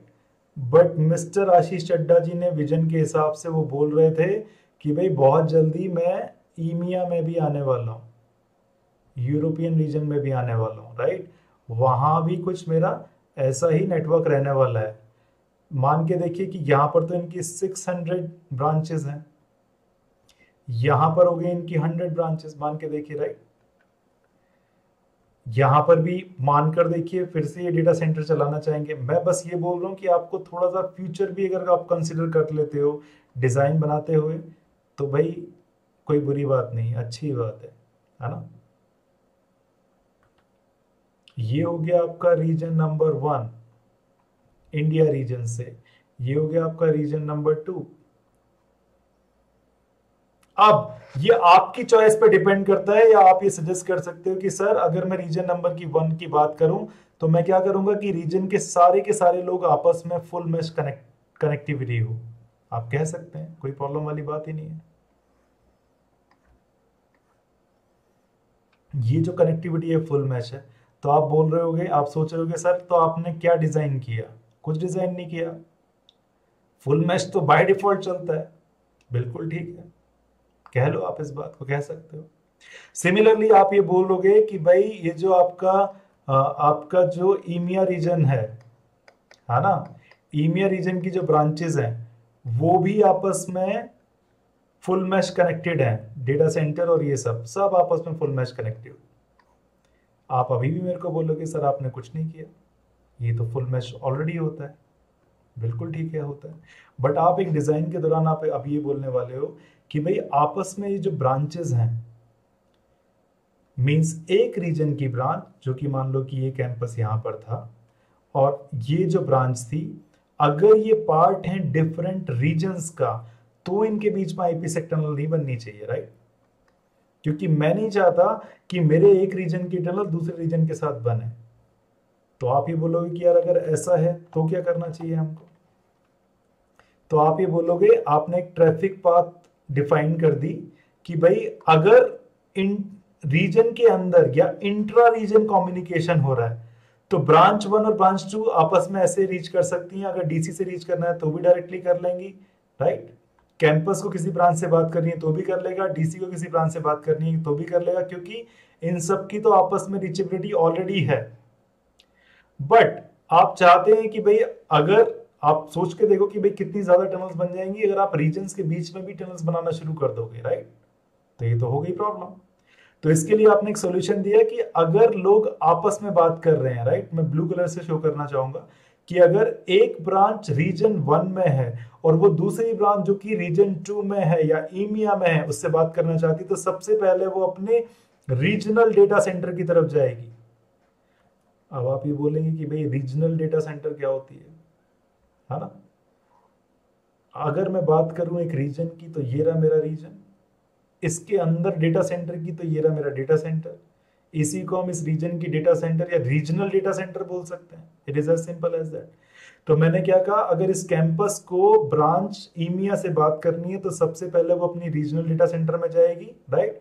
And then there is going to be tunnel between only these data centers। ये रही आपकी SD1 IPsec tunnels, राइट? तो आप ये देख रहे होगे कि भाई जो आपका बेस्ट डिवाइस है, बेस्ट डिवाइस कहां लगाओगे आप? डेटा सेंटर में लगाओगे, राइट? मे बी वो 8K का नंबर 3rd डिवाइस जो कि सबसे बेस्ट था, जो कि 8000 से भी ज्यादा 8000 तक टनल बना सकता है, राइट? तो अब दो रीजन्स के बीच में जो हो रहा है वो डेटा सेंटर के बीच में आपस में टनल बन रही है SD-WAN की IPsec।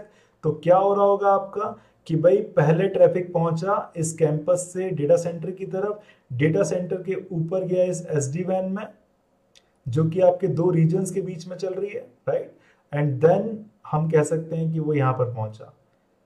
इंपॉर्टेंट चीज ये है कि आपस में जब ये ब्रांचेस बात कर रही हैं दो डिफरेंट रीजन्स की, वो सीधा बात नहीं कर रही हैं, क्योंकि अगर मान लीजिए ऐसे रीजन और भी बढ़ गए, मान लो यूएस में भी आपने 600 ब्रांचेस ले आए तो दिक्कत हो जाएगी यार, कितनी टनल्स बन जाएंगी, राइट? कैसे मैनेज करोगे? एक रीजन स्पेसिफिक सही है, एक रीजन में मैंने बना ली टनल डायरेक्ट, ठीक है, दूसरे में बना ली, बट इन दोनों के बीच में अगर मैं बात करूंगा तो मैं मेक श्योर कर रहा हूं कि पहले ट्रैफिक डेटा सेंटर में पहुंचे, फिर दूसरे डेटा सेंटर में जाए और फिर यहां पर आए, ठीक है? तो आपको ये ट्रैफिक फ्लोज दिखाने पड़ेंगे। और यहां पर भी अगर मैं बात करूं कि रीजन 2 में या ईमिया रीजन में कम्युनिकेशन कैसे हो रहा है, तो भाई बहुत ही सिंपल सी बात है, अगर ब्रांचेस को आपस में बात करनी है तो कर लेंगे, क्योंकि फुल मैश बनी हुई है। डेटा सेंटर को ब्रांचेस में बात करनी है तो वो भी कर लेगा, फुल मैश बना हुआ है, राइट? बट कई कस्टमर आपको मिलेंगे अभी, मे बी स्पोर्ट्स इंडिया के साथ भी आपको डिस्कशन करना पड़ जाए। स्पोर्ट्स इंडिया तो बोलेगा कि भाई मैंने एक डार्क फाइबर ली हुई है जो कि मेरे इन डेटा सेंटर्स को कनेक्ट करती है। कौन से डेटा सेंटर को कनेक्ट करती है? दो रीजन की डेटा सेंटर को कनेक्ट करती है, और मैं इसको बोलता हूं DCI, ये डार्क फाइबर है मेरी, राइट? आप बोलेंगे ठीक है, तो ये बोलेंगे कि भाई ये जो आपका SD-WAN आपने सर्किट बनाया है, मे बी MPLS के ऊपर या फिर IPsec बनाया है, मैं चाहता हूं कि आप इस MPLS के ऊपर मत भेजो, इसको रहने दो। आप कुछ ऐसा करो कि जो ट्रैफिक है, अच्छा मैं ट्रैफिक पाथ अब दिखा रहा हूं बिल्कुल डिफरेंट कलर से, लेट्स सी कि मैं ग्रीन कलर से ट्रैफिक पाथ दिखा रहा हूँ। मान लो 2 ब्रांचेस को आपस में बात करनी है, कस्टमर का रिक्वायरमेंट हो गया चेंज, ब्रांच है एक ये वाली और एक ये वाली, 2 अलग अलग रीजन्स की ब्रांच है। तो ट्रैफिक पैटर्न तो वही रहेगा आपका कि सबसे पहले ये जाएगा रीजनल डेटा सेंटर में। आप रीजनल डेटा सेंटर के बाद आके इसके बाद 2 चॉइसेस होंगी, या तो एसडी वैन के ऊपर भेज दे, टनल के ऊपर, या फिर डीसीआई के ऊपर भेज दे, राइट। और ये बोल रहा है कि डीसीआई के ऊपर मुझे कोई टनल वनल नहीं बनानी है, राइट। तो आपने बोला ठीक है, तो इट मींस दैट यहां पर आपका जो एसडी वैन पैकेट होगा वो खत्म हो जाएगा, क्योंकि यहां पर तो आपकी नॉर्मल राउटिंग होगी, नॉर्मल राउटर चल रहा होगा। नॉर्मल राउटर देखेगा कि भाई इसको जो ईमिया रीजन्स के राउट है वो डीसीआई के ऊपर भी मिल रहे हैं, तो ये इसको डीसीआई के ऊपर भेजेगा, यहां पर डीसी1 में भेजा, और फिर ये ट्रैफिक आ गया यहाँ पर। ये आपका एसडी वैन ट्रैफिक था यहां से यहां तक इनकैप्सुलेटेड, यहां से यहां तक आपका नॉर्मल आईपी पैकेट था, एसडी वैन हो गया मतलब ही नहीं था, और यहां से यहां के फिर से एसडी वैन हो गया। ऐसी भी रिक्वायरमेंट मैंने देखी है। तो जो कस्टमर को चाहिए उसको वो दे दो भाई। अगर कस्टमर को पता ही नहीं है तो भाई ठीक है, आपको इसके ऊपर से जाने दो ये, राइट। आप बट अगर ऑप्शंस देते हैं तो अच्छा है। मैं ये नहीं बोल रहा हूं कि ऊपर वाला डिजाइन खराब हो गया या नीचे वाला डिजाइन अच्छा हो गया, नहीं, डिजाइन तो डिजाइन है। कोई भी डिजाइन अच्छा होगा जो कस्टमर की रिक्वायरमेंट को मीट कर रहा है कम पैसों में, ठीक है। हैविंग सेड दैट, बहुत देर हो गई है बोलते बोलते, मेरे को लगभग आधे घंटे से ज्यादा हो गया। थोड़ा सा 2 मिनट का पॉज देता हूं, आपके क्वेश्चन पूछता हूं। अगर आप सो नहीं गए हैं तो प्लीज अपने आप को अनम्यूट कीजिए और एटलीस्ट यही बताइए कि हम सो नहीं रहे हैं सर, हमें तो समझ में आ रहा है। चलो मैं ही पूछ लेता हूँ। अशफाक जी, समझ में आ रही है चीजें? अशफाक, देवज्योति, दीपक, प्रशांत, पुलकित, एनीबॉडी? जी सर। हाँ सर, हाँ सर। ठीक है, बहुत ही बेहतरीन। तो अगर मैं एक जनरल सा इनपुट पूछूं तो ये जो डिजाइन सेशन चल रहा है हमारा, हम इसमें कुछ नई चीज तो पढ़ नहीं रहे हैं, तो क्या आपको ये इंटरेस्टिंग लग रहा है या आपको लग रहा है कि यार ये तो नहीं, मेरे से तो नहीं होगा? कोई इसमें कमेंट देना चाहेगा आपने? सर आइडिया आ रहा है कि रियल टाइम में कैसा होता है work, like how we design after. और मैं ये मान के चल रहा हूँ कि ये मैं मान के चल रहा हूँ कि इतना मुश्किल नहीं है ना? मुश्किल तो नहीं है ये चीज, राइट? अगर आपके फंडामेंटल्स क्लियर है तो भाई ये तो बहुत ही आसान चीज है, सही बताऊं तो, राइट। बट देख लीजिए, लोग इससे डरते हैं कि एचएलडी कैसे बनाएंगे। लोग कंफर्टेबल होते हैं कि यार हम एलएलडी लिख लेंगे, एक बार एचएलडी को ही बना कर देते हैं। मैं बोल रहा हूं अगर आपको फंडामेंटल्स की समझ बहुत अच्छे से है, ठीक है, तो बना लोगे आप, राइट। और फंडामेंटल्स में सीखने में किसी भी टेक्नोलॉजी की ज्यादा टाइम जाता नहीं है। आप ये बोलेंगे सर कि 18 से 20 घंटे कुछ होते ही नहीं है, मैं बोल रहा हूँ कि नहीं होते। अगर आपको किसी भी नई टेक्नोलॉजी को सीखना है, अगर आपको 18-20 घंटे उसमें देने पड़ रहे हैं तो यार क्या क्या बड़ी बात है, राइट। 18-20 घंटे का मतलब आपकी 2 सीरीज नेटफ्लिक्स की, राइट, जो आपने इसमें गुजार दी। तो हैविंग सेड दैट, अगर आप ये डिजाइन सजेस्ट कर सकते हो कस्टमर को कि भाई मैं तो आपके उन रीजन्स के बारे में भी सोचना शुरू कर दिया है जिनके बारे में आपका सीईओ सोच रहा है, सीआईओ सोच रहा है, राइट, तो कस्टमर बहुत इंप्रेस भी हो जाएगा, यार ये तो बंदा स्केलेबिलिटी के बारे में भी अभी से सोच के डिजाइन कर रहा है। तो it is good thing, right. Having said that, ये सारी की सारी इंफॉर्मेशन, ट्रैफिक फ्लो, ये सारा का सारा आप इंक्लूड करेंगे कहां पर? अपने एचएलडी डॉक्यूमेंट में। तो आप ये देख पा रहे होगे कि भाई आपका एचएलडी डॉक्यूमेंट जो है वो ठीक ठाक बन रहा है, क्योंकि आपने अब यहाँ पर कंट्रोलर्स की इंफॉर्मेशन लिख ली है, एसडी वैन के बारे में कस्टमर को बता दिया है, उसका एग्जिस्टिंग नेटवर्क कैसे दिख रहा है और जो नया नेटवर्क होगा वो कैसे दिख रहा है वो भी आपने बता दिया है। आपने उसको बता दिया है कि भाई डिवाइसेस क्या मैं आपके एग्जिस्टिंग यूज कर सकता हूँ या फिर नए वाले यूज करूंगा, ये आपने सोच लिया है। ट्रांसपोर्ट कौन कौन से रहने वाले हैं आपने वो इंक्लूड कर लिया है, टोपोलॉजी इंक्लूड कर लिया है। बट अब एक और इंपॉर्टेंट चीज है, एक्चुअल में हमने पॉलिसीज को अभी डिस्कशन में नहीं लाए हैं हम, राइट। तो मैं अगर अगले 3 सेशंस के बारे में बताऊं जो उनकी रूपरेखा रहने वाली है, वो क्या रहने वाली है।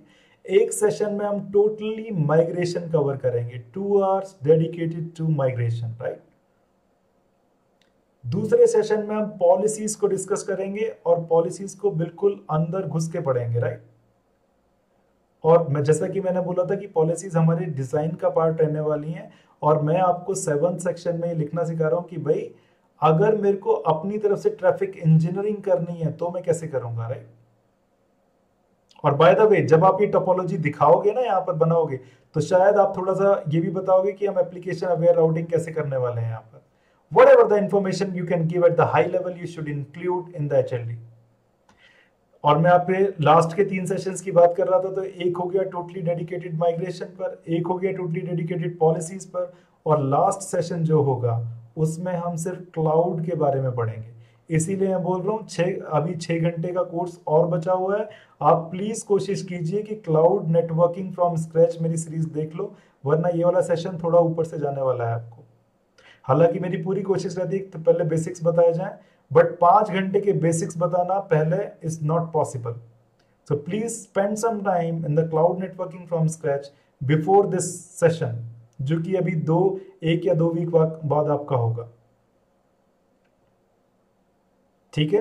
तो ये मान के चल रहा हूं कि आप जाएंगे और ये क्लाउड सीरीज को देखेंगे, बहुत ही इंटरेस्टिंग है, बहुत ही ज्यादा इंटरेस्टिंग है। Okay, having said that, last topic discussion करने वाले हैं हम आज का, जो कि होने वाला है आपके इस पर बेस्ड कि भाई जो आप ट्रैफिक पाथ अचीव करने वाले हो या हब एंड स्पोक बनाने वाले हो, या फिर अगर हब एंड स्पोक नहीं चाहिए, दोनों रीजन में फुल मैच रहनी चाहिए, फिर बाकी की जो 20 की टनल होनी चाहिए वो सिर्फ डेटा सेंटर में बननी चाहिए, वो कैसे होगा वो डिस्कस करने वाले हैं। वो वाली इंफॉर्मेशन भी आप इस HLD में लिखोगे, नंबर 7, राइट।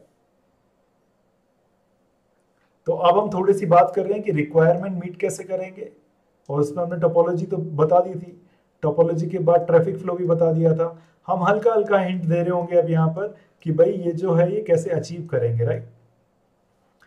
तो बहुत इंपॉर्टेंट रहता है कि अगर आप अपने जो डेटा सेंटर्स हैं या ब्रांचेस हैं या फिर कैंपस नेटवर्क है उसको आप डिवाइड कर लो, राइट। क्योंकि पॉसिबली ऐसा हो सकता है कि भाई आपके पास देखिए क्या है, आपके पास यहाँ पर स्पोर्ट्स इंडिया में 2 डेटा सेंटर थे, राइट। अभी केस में बात करूं, एक इनका कैंपस नेटवर्क था, फिर इनकी अलग अलग ब्रांचेस थी, है ना। यही था इनका नेटवर्क, नो प्रॉब्लम्स, राइट। अब यहां पर इन्होंने बोला था कि भाई हमारा MPLS नेटवर्क भी है, 2 MPLS के प्रोवाइडर हैं, MPLS 1 हो गया, MPLS 2 हो गया, ये मान लीजिए 1, और इंटरनेट भी है, ये मान लीजिए ब्रांच 1 है, 2 है, 3 है, और मे बी 4 भी लगा लेते हैं क्योंकि मैं अलग अलग डिफरेंट टाइप दिखाना चाहता हूं आपको। डेटा सेंटर तो एक ऐसा है जिसमें आपके जो राउटर्स हैं इनकी जो कनेक्टिविटी है वो सबके साथ है, राइट। यहाँ भी सारे ट्रांसपोर्ट के साथ कनेक्टिविटी हो गई। फिर कैंपस में मे बी ये कनेक्टिविटी दोनों MPLS के साथ है। इस ब्रांच की बात करूं तो इसकी कनेक्टिविटी MPLS 1 के साथ है और इंटरनेट के साथ है। ये ब्रांच हुई, इसकी कनेक्टिविटी दोनों MPLS के साथ है। एक और ब्रांच हुई, उसकी कनेक्टिविटी सिर्फ इंटरनेट के साथ है। 5वीं ब्रांच में भी सिर्फ इंटरनेट के साथ है। ऐसा हो सकता है, राइट, क्योंकि हो सकता है कि इतनी दूर विलेज में कहीं पर है जहां पर इंटरनेट है ही नहीं। सेम इसकी भी स्टोरी यही है। तो यकीन मानो आपको बहुत ज्यादा हेल्प मिलेगी अपना नेटवर्क डिजाइन करने में अगर आप इन सबको अलग अलग कैटेगरीज में डिवाइड कर लेते हो, है ना। फॉर एग्जाम्पल आप ये बोलोगे कि भाई मैं डेटा सेंटर को अपने अलग करना चाहता हूँ। अच्छा, क्यों अलग कर रहे हैं वो अभी मैं आपको बताता हूँ, क्योंकि हमने पॉलिसीज नहीं पढ़ी है इसीलिए आपको नहीं समझ में आएगा अभी तक, बट दैट्स फाइन। हम थोड़ा सा भूमिका बांध रहे हैं, आप ये सोचो कि पॉलिसी की हम थोड़ी सी भूमिका बांध रहे हैं यहाँ पर। तो हो क्या रहा है, मेरे पास 2 DCs थे, DC1 एंड DC2, बट ये बात तय है कि जो दोनों डेटा सेंटर हैं मेरे, राइट, इसमें MPLS 1 की कनेक्टिविटी है, MPLS 2 की कनेक्टिविटी है और इंटरनेट की कनेक्टिविटी है। तो चलो मैं डिवाइड कर रहा हूँ, या मैं आप मान के देखो कि इनको आइडेंटिफाई कर रहा हूँ ऑन द बेसिस ऑफ कि कितने मेरे ट्रांसपोर्ट्स हैं, ठीक है। फिर बात आती है कि भाई मेरा एक कैंपस नेटवर्क था, राइट। कैंपस नेटवर्क या कुछ नेटवर्क ऐसे थे, कैंपस या कुछ ब्रांचेस ऐसी थी जहां पर MPLS 1 और MPLS 2 की कनेक्टिविटी है। फॉर एग्जांपल ये ब्रांच 1 और ये कैंपस, राइट। बिल्कुल ठीक है आपने बोला। आप ये मेरे को बोल सकते हैं फिर मेरी कुछ ब्रांचेस अब ऐसी हैं जिसमें सिर्फ कनेक्टिविटी है, एक MPLS से कनेक्ट है, फॉर एग्जांपल ये होगी मेरी ब्रांच 2, सॉरी ब्रांच 2 नहीं, ब्रांच 1 की कनेक्टिविटी दोनों MPLS से है। ओके, मान के देखिए भाई ब्रांच 1 की दोनों MPLS से थी और ब्रांच 2 की कनेक्टिविटी एक MPLS 2 से और इंटरनेट से है, तो ये मैं मान सकता हूँ कि M2 है और इंटरनेट है सपोज। फिर एक और ब्रांच आई मेरी मे बी ब्रांच 4, वो जो है उसकी कनेक्टिविटी सिर्फ इंटरनेट से है, राइट। तो अभी तो देखो मैं बात कर रहा हूँ सिर्फ 5 या 6 चीज़ों की। अब ये जो स्पोर्ट्स इंडिया की अगर मैं बात करूँ तो भाई ये तो 600 ब्रांचेस की बात कर रहा हूँ मैं। तो ऐसा पॉसिबल है कि भाई डीसी तो चलो मेरे पास 2 ही है, मैंने मान लिया, राइट, लेकिन ऐसी ब्रांच जिनमें M1 और M2 दोनों की कनेक्टिविटी हो सकता है ये 100 से भी ज्यादा हो, राइट। मेरे को आइडेंटिफाई करना पड़ेगा, मेरे को कस्टमर के साथ बैठना पड़ेगा कि भाई हर एक ब्रांच का मेरे को डिजाइन दो, वो कैसे काम कर रही है, वो कैसे बेसिकली उसकी कैसे कनेक्टिविटी है, राइट। सिमिलरली ऐसा पॉसिबल हो सकता है कि ये जो ब्रांच हो ये मोर देन 300 हो या 300 के आसपास हो, राइट, पॉसिबल है, बिल्कुल है पॉसिबल, राइट। और ब्रांच 4 जो कि मेरी रिमोट ब्रांच है जिसमें सिर्फ और सिर्फ एक ही इंटरनेट की कनेक्टिविटी है, ऐसा भी हो सकता है कि भाई ये मेरी 200 से भी ज्यादा ऐसी ब्रांचेस हो मेरे पास, राइट, और मेरे 2 डेटा सेंटर हो गए, बिल्कुल पॉसिबल है। अच्छा, मैं क्यों लिख रहा हूँ सारी चीजें, मैं क्यों आइडेंटिफाई कर रहा हूँ? मान के देखो कि मैंने इनको ना सबको टी-शर्ट साइज दे दिया कि ये जो डेटा सेंटर है ये मेरी एक्स्ट्रा लार्ज साइट है। अब ये सब कुछ है क्या, ये मेरी साइट है, right. Data centre site, branch site, campus site, ये छोटी सी ब्रांच की साइट है तो वो साइट ही। ये हो गई मेरी एक्स्ट्रा लार्ज, मैं इसको बोल रहा हूँ कि ये वाली है मेरी लार्ज, मे बी ये मैं बोल सकता हूँ मीडियम है, और ये जो है मेरी स्मॉल है। ये क्या होते हैं? टी-शर्ट के साइज होते हैं।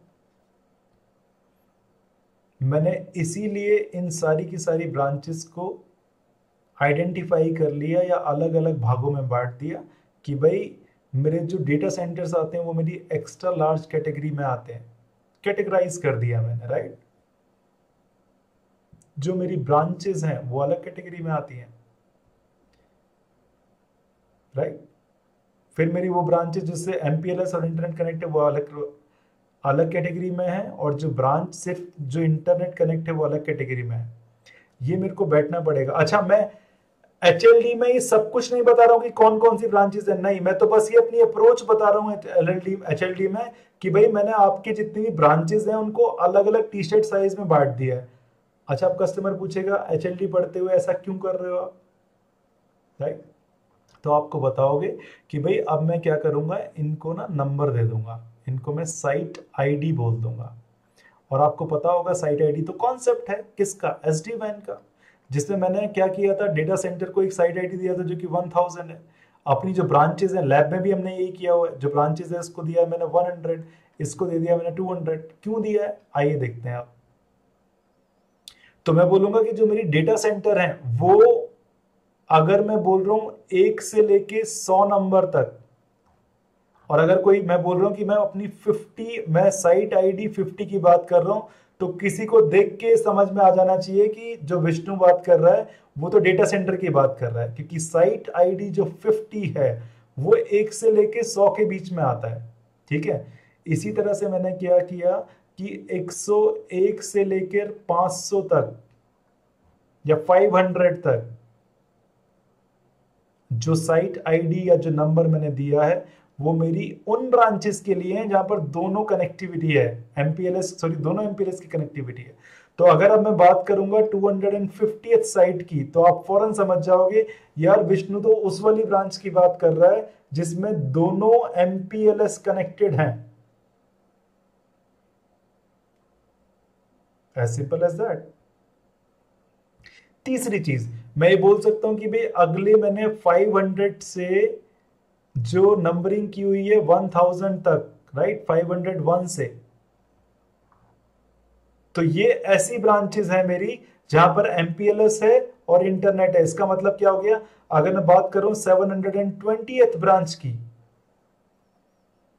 तो कोई भी देख के समझ सकता है, क्योंकि भाई ये मैंने खुद ने प्लानिंग की है, मैं डिजाइनर हूं SD-WAN का, राइट। तो मैंने सोचा है कि 500 से 1000 के बीच में अगर मैं बात करूंगा तो भाई वो तो मेरी ब्रांचेस हैं। कौन सी ब्रांचेस हैं?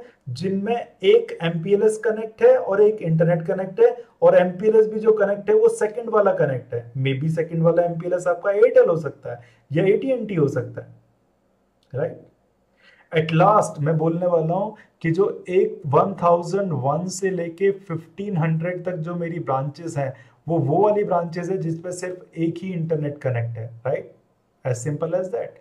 ये मैंने साइट आईडी डिजाइन किया और यही साइट आईडी आप HLD में भी लिखोगे, क्योंकि आपकी जो थिंकिंग है, जो आपकी अप्रोच चल रही है, वो सभी को पता लगनी चाहिए। सभी का मतलब आपके साथ जो काम करेंगे, जो आपके साथ LLD लिखेंगे, या फिर अगर कस्टमर इस HLD को पढ़ रहा है तो उसको समझ में आना चाहिए।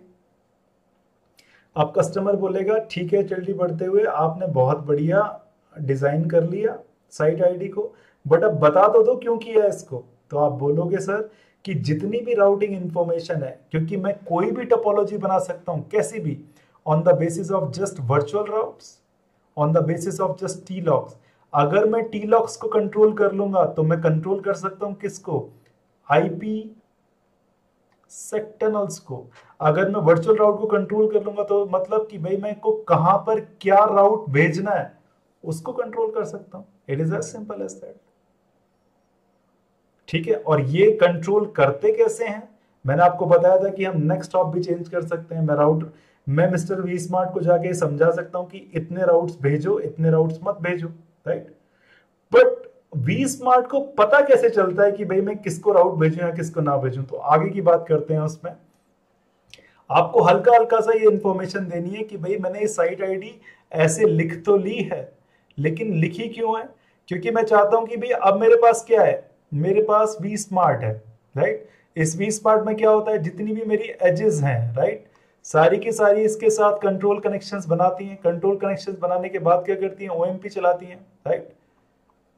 और मान लीजिए ये आपकी DC ब्रांच थी और ये आपकी मीडियम ब्रांच है या फिर स्मॉल ब्रांच है, सिर्फ इंटरनेट वाली। सपोज आपने OMP चला दिया और ये बहुत सारी हैं बाय द वे, राइट, सारी की सारी हैं आपकी।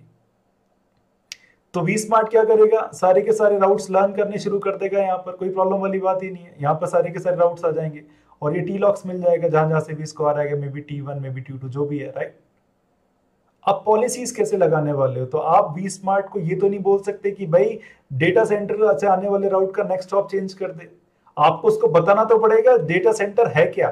तो आप बोलोगे मिस्टर वी स्मार्ट को कि मिस्टर वी स्मार्ट, जो भी राउट आपको इन साइट आईडी से मिल रहे हैं जो कि 1 से 100 के बीच में है, राइट, तो वी स्मार्ट को फौरन समझ में आ जाएगा कि भाई ये उन साइट्स की बात कर रहे हैं जो कि इनके अकॉर्डिंग एक्स्ट्रा लार्ज साइट है, जिसमें MPLS भी कनेक्ट है, राइट, जिसमें आपका दूसरा MPLS भी कनेक्ट है और इंटरनेट भी कनेक्ट है। तो आपने क्या कहा मिस्टर वी स्मार्ट को कि मिस्टर वी स्मार्ट, जो भी राउट्स आपको डेटा सेंटर से मिल रहे हैं और अगर आप भेज रहे हो उनको मेरी स्मॉल साइट पर, तो वी स्मार्ट पूछेगा कौन सी स्मॉल साइट्स भाई? तो आप बोलोगे कि अगर आप 1001 से लेके 1500 तक भेज रहे हो तो शायद आप क्या करो, उनकी T-lock चेंज कर दो। एक ही पॉलिसी हो सकती है। बट मैंने क्यों बनाई है? क्योंकि ये होलसेल पॉइंट है आपको ये बताने का कि भाई अगर मैं वी स्मार्ट को समझा ही नहीं पाऊंगा कि कहां पर T-locks पेज, कहां पर वर्चुअल राउट्स पेज, तो वो कैसे आपकी मनपसंद टोपोलॉजी आपको बनाने देगा, राइट।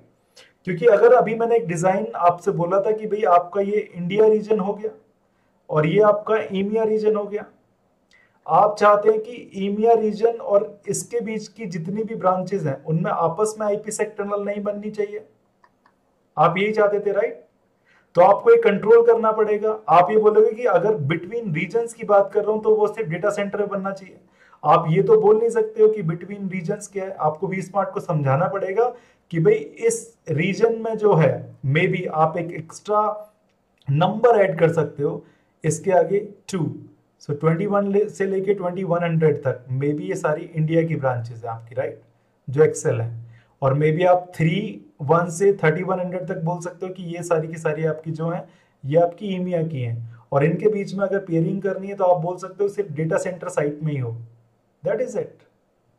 तो अगर आपको ये नहीं समझ में आ रहा है तो कोई बात नहीं, हम पॉलिसी जब समझेंगे तब समझ लेंगे, लेकिन अभी ये तो चीज आपको क्लियर हो गई होगी कि अगर आपको वी स्मार्ट को ये समझाना है कि कौन से राउट कहां जाने चाहिए या कहां नहीं जाने चाहिए, या किसका मैं ट्रांसपोर्ट लोकेशन चेंज कर दूं, राइट, तो आपको पता होना चाहिए आप करने कहां वाले हो।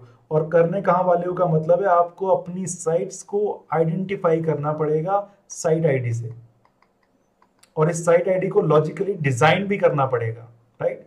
तो मैं बोल सकता हूं कि भाई पहला नंबर जो मैं लूंगा, मान के देखिए 21 से लेके 2100 तक, तो जो पहला नंबर है मे बी ये इस बात को सिग्निफाई कर रहा होगा कि मैं इंडिया का हूं या मेरी साइट जो है वो इंडिया की है, और जो बाद के नंबर्स हैं 1 से लेके 100 वो इस बात को रिप्रेजेंट कर रहे होंगे कि भाई ये डेटा सेंटर है।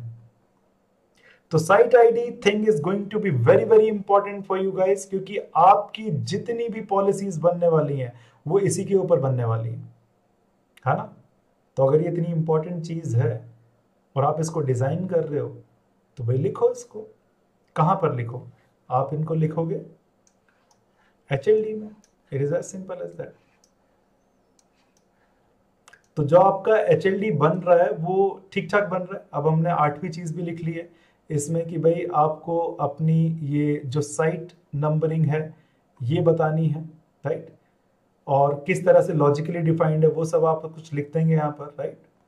तो इतनी इंफॉर्मेशन के साथ मुझे लगता है कि आपका HLD ठीक ठाक दिखना शुरू हो जाएगा। बट अलॉन्ग विद दैट आपको वो सारी इंफॉर्मेशन तो लिखनी है कि भाई SD-WAN काम कैसे करता है थोड़ा बहुत, राइट, और कंट्रोलर्स कैसे काम करते हैं, आपस में कैसे बात करते हैं, और फिर कस्टमर के स्पेसिफिक रिक्वायरमेंट्स भी। फॉर एग्जांपल कि नेट आप ये जो रिक्वायरमेंट्स हो ये पूरी कैसे कर रहे हो। मैं ये नहीं बोल रहा आपको एक्चुअल में कमांड्स लिख कर दिखानी है यहाँ पर, नहीं। आप ये बोलेंगे कि ये जो रिक्वायरमेंट थी आपकी लिंक यूटिलाइजेशन की, ये तो हम एप्लीकेशन अवेयर राउटिंग से सॉल्व कर रहे होंगे। आप ये लिख सकते हैं यहाँ पर कि जो ट्रैफिक फ्लो है वो कैसे दिख रहे होंगे। It is as simple as that.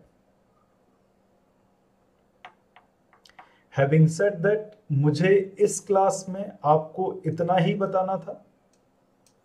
हालांकि माइग्रेशन कंसिडरेशंस का बोर्ड मैंने क्लियर बनाया था, बट वो मैं टॉपिक शुरू करूंगा और एक ही क्लास में खत्म करना चाहता हूं। पूरे 2 आवर्स डेडिकेटेड होंगे सिर्फ इस चीज को देखने के लिए कि भाई माइग्रेशन कैसे काम करता है, या फिर क्योंकि इंपॉर्टेंट चीज यहां पर यह है कि आप जब जाओगे मार्केट के अंदर, राइट, तो वहां पर कस्टमर का वैन नेटवर्क ऑलरेडी होगा। ऐसा नहीं होगा कि भाई कस्टमर शुरुआत से अपना वैन नेटवर्क बना रहा है।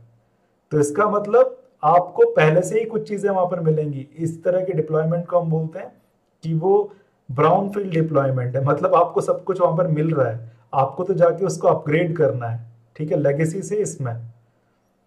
तो ग्रीन फील्ड डिप्लॉयमेंट्स होते हैं वो जहां पर आपको सब कुछ सिरे से करना है, कुछ भी नहीं है वहां पर, नया वैन बनाना है, बिल्कुल राइट। बट वैसे डिप्लॉयमेंट आपको बहुत कम मिलेंगे। और चैलेंज भी ब्राउन फील्ड में है गाइस, कि ऑलरेडी एक इंफ्रास्ट्रक्चर आपका चल रहा है, आपको जाके उसको बिना ब्रेक किए आप उसको कन्वर्ट कर दो नई टेक्नोलॉजी में। तो मोस्ट ऑफ द टाइम्स आपको जो डिप्लॉयमेंट मिलने वाला है वो ब्राउन फील्ड मिलने वाला है। और इन ब्राउन फील्ड डिप्लॉयमेंट में आपको थोड़ा सा कॉशियस होना पड़ता है कि कस्टमर का एग्जिस्टिंग प्रोडक्शन भी चला हुआ है। आपको इतना कॉशियस रहना पड़ेगा कि आपको उसके प्रोडक्शन का जो ट्रैफिक है उसको बिना हिट किए आपको अपना नए सिरे से नेटवर्क भी बना देना है, राइट। ऑफ कोर्स मैं ये नहीं कह रहा हूं कि डाउन टाइम नहीं चाहिए होगा। फॉर एग्जांपल आपको अगर उसके ASR राउटर को चेंज करना है SD-WAN राउटर में, तो आपको कोड चेंज करना पड़ेगा, रिबूट करना पड़ेगा। तो इस केस में तो आपको चाहिए ही चाहिएगा डाउन टाइम, राइट। बट अगर वो पैरेलल नेटवर्क बनवा रहे हैं, फॉर एग्जांपल ये बोल रहे हैं कि ASR को टच करने की जरूरत नहीं है, ये तो मेरा WAN राउटर है, आप क्या करो एक नया राउटर इसके पीछे लगा लो जो कि आपको SD-WAN का राउटर होगा। तो शायद आप ये सोचें कि हाँ यार यहाँ तो डाउन टाइम की जरूरत भी नहीं है, मैं लगाऊंगा, ऐसे कनेक्ट कर दूंगा, ये मेरा ट्रांसपोर्ट बन गया है और यहाँ से टनल बननी शुरू हो जाएंगे। बट ये कैसे बनेगा, कैसे कहाँ आप डिवाइस फिट करोगे, ये सारी की सारी चीजें हमको करनी है। वो हम करेंगे माइग्रेशन वाली क्लास में, बिल्कुल सिरे से माइग्रेशन को समझेंगे। कि भाई कैसे होगा। डेटा सेंटर है तो डेटा सेंटर में आपको डिवाइस कहाँ पर फिट करने हैं, आपकी ब्रांचेस हैं अलग अलग तो आपको वहां पर डिवाइसेस कहाँ फिट करने हैं, अपने SD-WAN के रिप्लेस करने या फिट करने, depending on the requirement.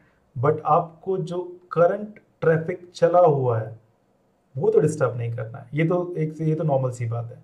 Same चीज स्पोर्ट्स इंडिया के लिए भी हो रही होगी, राइट। आपने अब HLD बना दिया है, मैं सोच रहा हूँ कि भाई अगर HLD बन गया है तो थोड़ा थोड़ा रिफाइन करने की कोशिश करो इसको, क्योंकि हाई लेवल डिजाइन के बाद शायद अगर आपको लो लेवल डिजाइन की नॉलेज है, राइट, या लो लेवल चीजों की नॉलेज है, तो शायद आप इन चीजों में घुस सकते हैं कि एप्लीकेशन अवेयर राउटिंग करनी है तो कैसे करनी है, राइट। टोपोलॉजी ऐसी बनेगी तो कैसे मेरे को वर्चुअल राउट्स और टीलॉक्स को कंट्रोल करना है। वो सारी चीजें जो एक्चुअल पॉलिसी जाएगी वो आपकी लो लेवल डिजाइन में जाएगी, राइट, जो कि हमने अभी पढ़ी नहीं है, जो कि हम पढ़ने वाले हैं। तो migration policy cloud is still remaining, or that is what I wanted to cover in this session. Thank you so much, guys. I am open for questions now. Please do ask.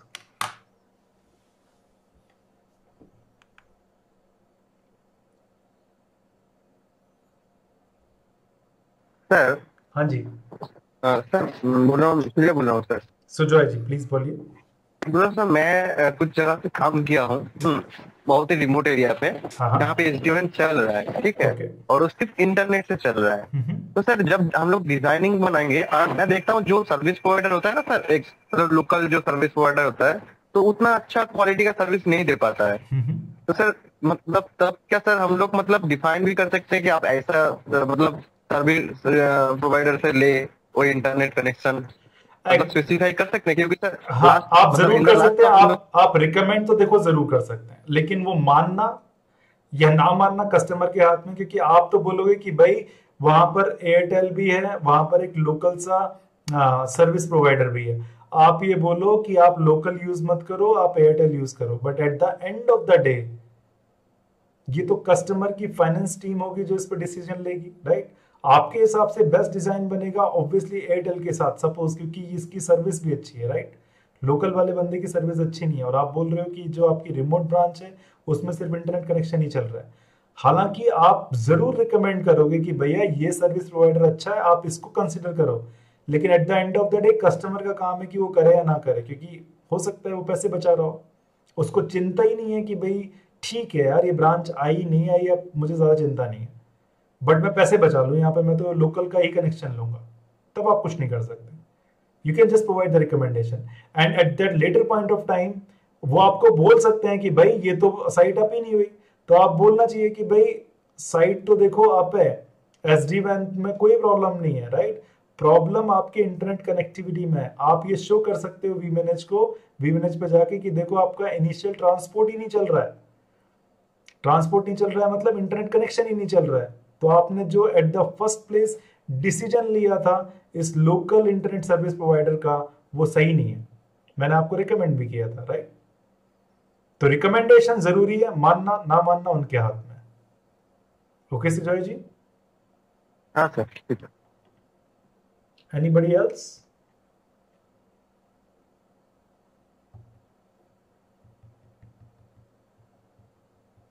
ठीक है, मैं ये चाहता हूं कि आप इस recording को देखें, जरूर देखें। इनफैक्ट जब भी आपका कभी कहीं पर वैल्यू प्रपोज करने जाने वाले हो SD-WAN की, या मे भी कोई आपका नेटवर्क इंटरव्यू हो, राइट, जो कि SD-WAN के बेस पर हो, तो आप इस टॉपिक को जरूर देख कर जाएंगे, राइट। क्योंकि मुझे, अगर मैं अपनी बात करूं कि अगर कोई SD-WAN का या फिर कोई एंटरप्राइज साइट पर इंटरव्यू देने आने वाला है और अगर वो मेरे से इन टर्म्स में भी बात करता है कि यार रिक्वायरमेंट भी कलेक्ट कर लूंगा, तुम्हारा HLD भी बना दूंगा, तो भाई वो तो मेरा फेवरेट बंदा हो जाएगा। आप सोच कर देखो कि अगर उसको फंडामेंटल स्ट्रॉन्ग है, उसने सारी चीजें बता दी हैं, उसके बाद वो तो ये भी बोल रहा है कि मैं ये सब भी कर लूंगा, तो इट्स गुड, राइट। तो having said that, thanks for being a wonderful audience. अगर कोई क्वेश्चन नहीं है तो हम आज का सेशन अभी खत्म कर सकते हैं, राइट। और आपसे मिलेंगे हम लोग, हम फिर से लोग मिलेंगे कल दोबारा से around 11 AM same time, migration सीखेंगे शुरू से। Having said that, bye for now, see you tomorrow.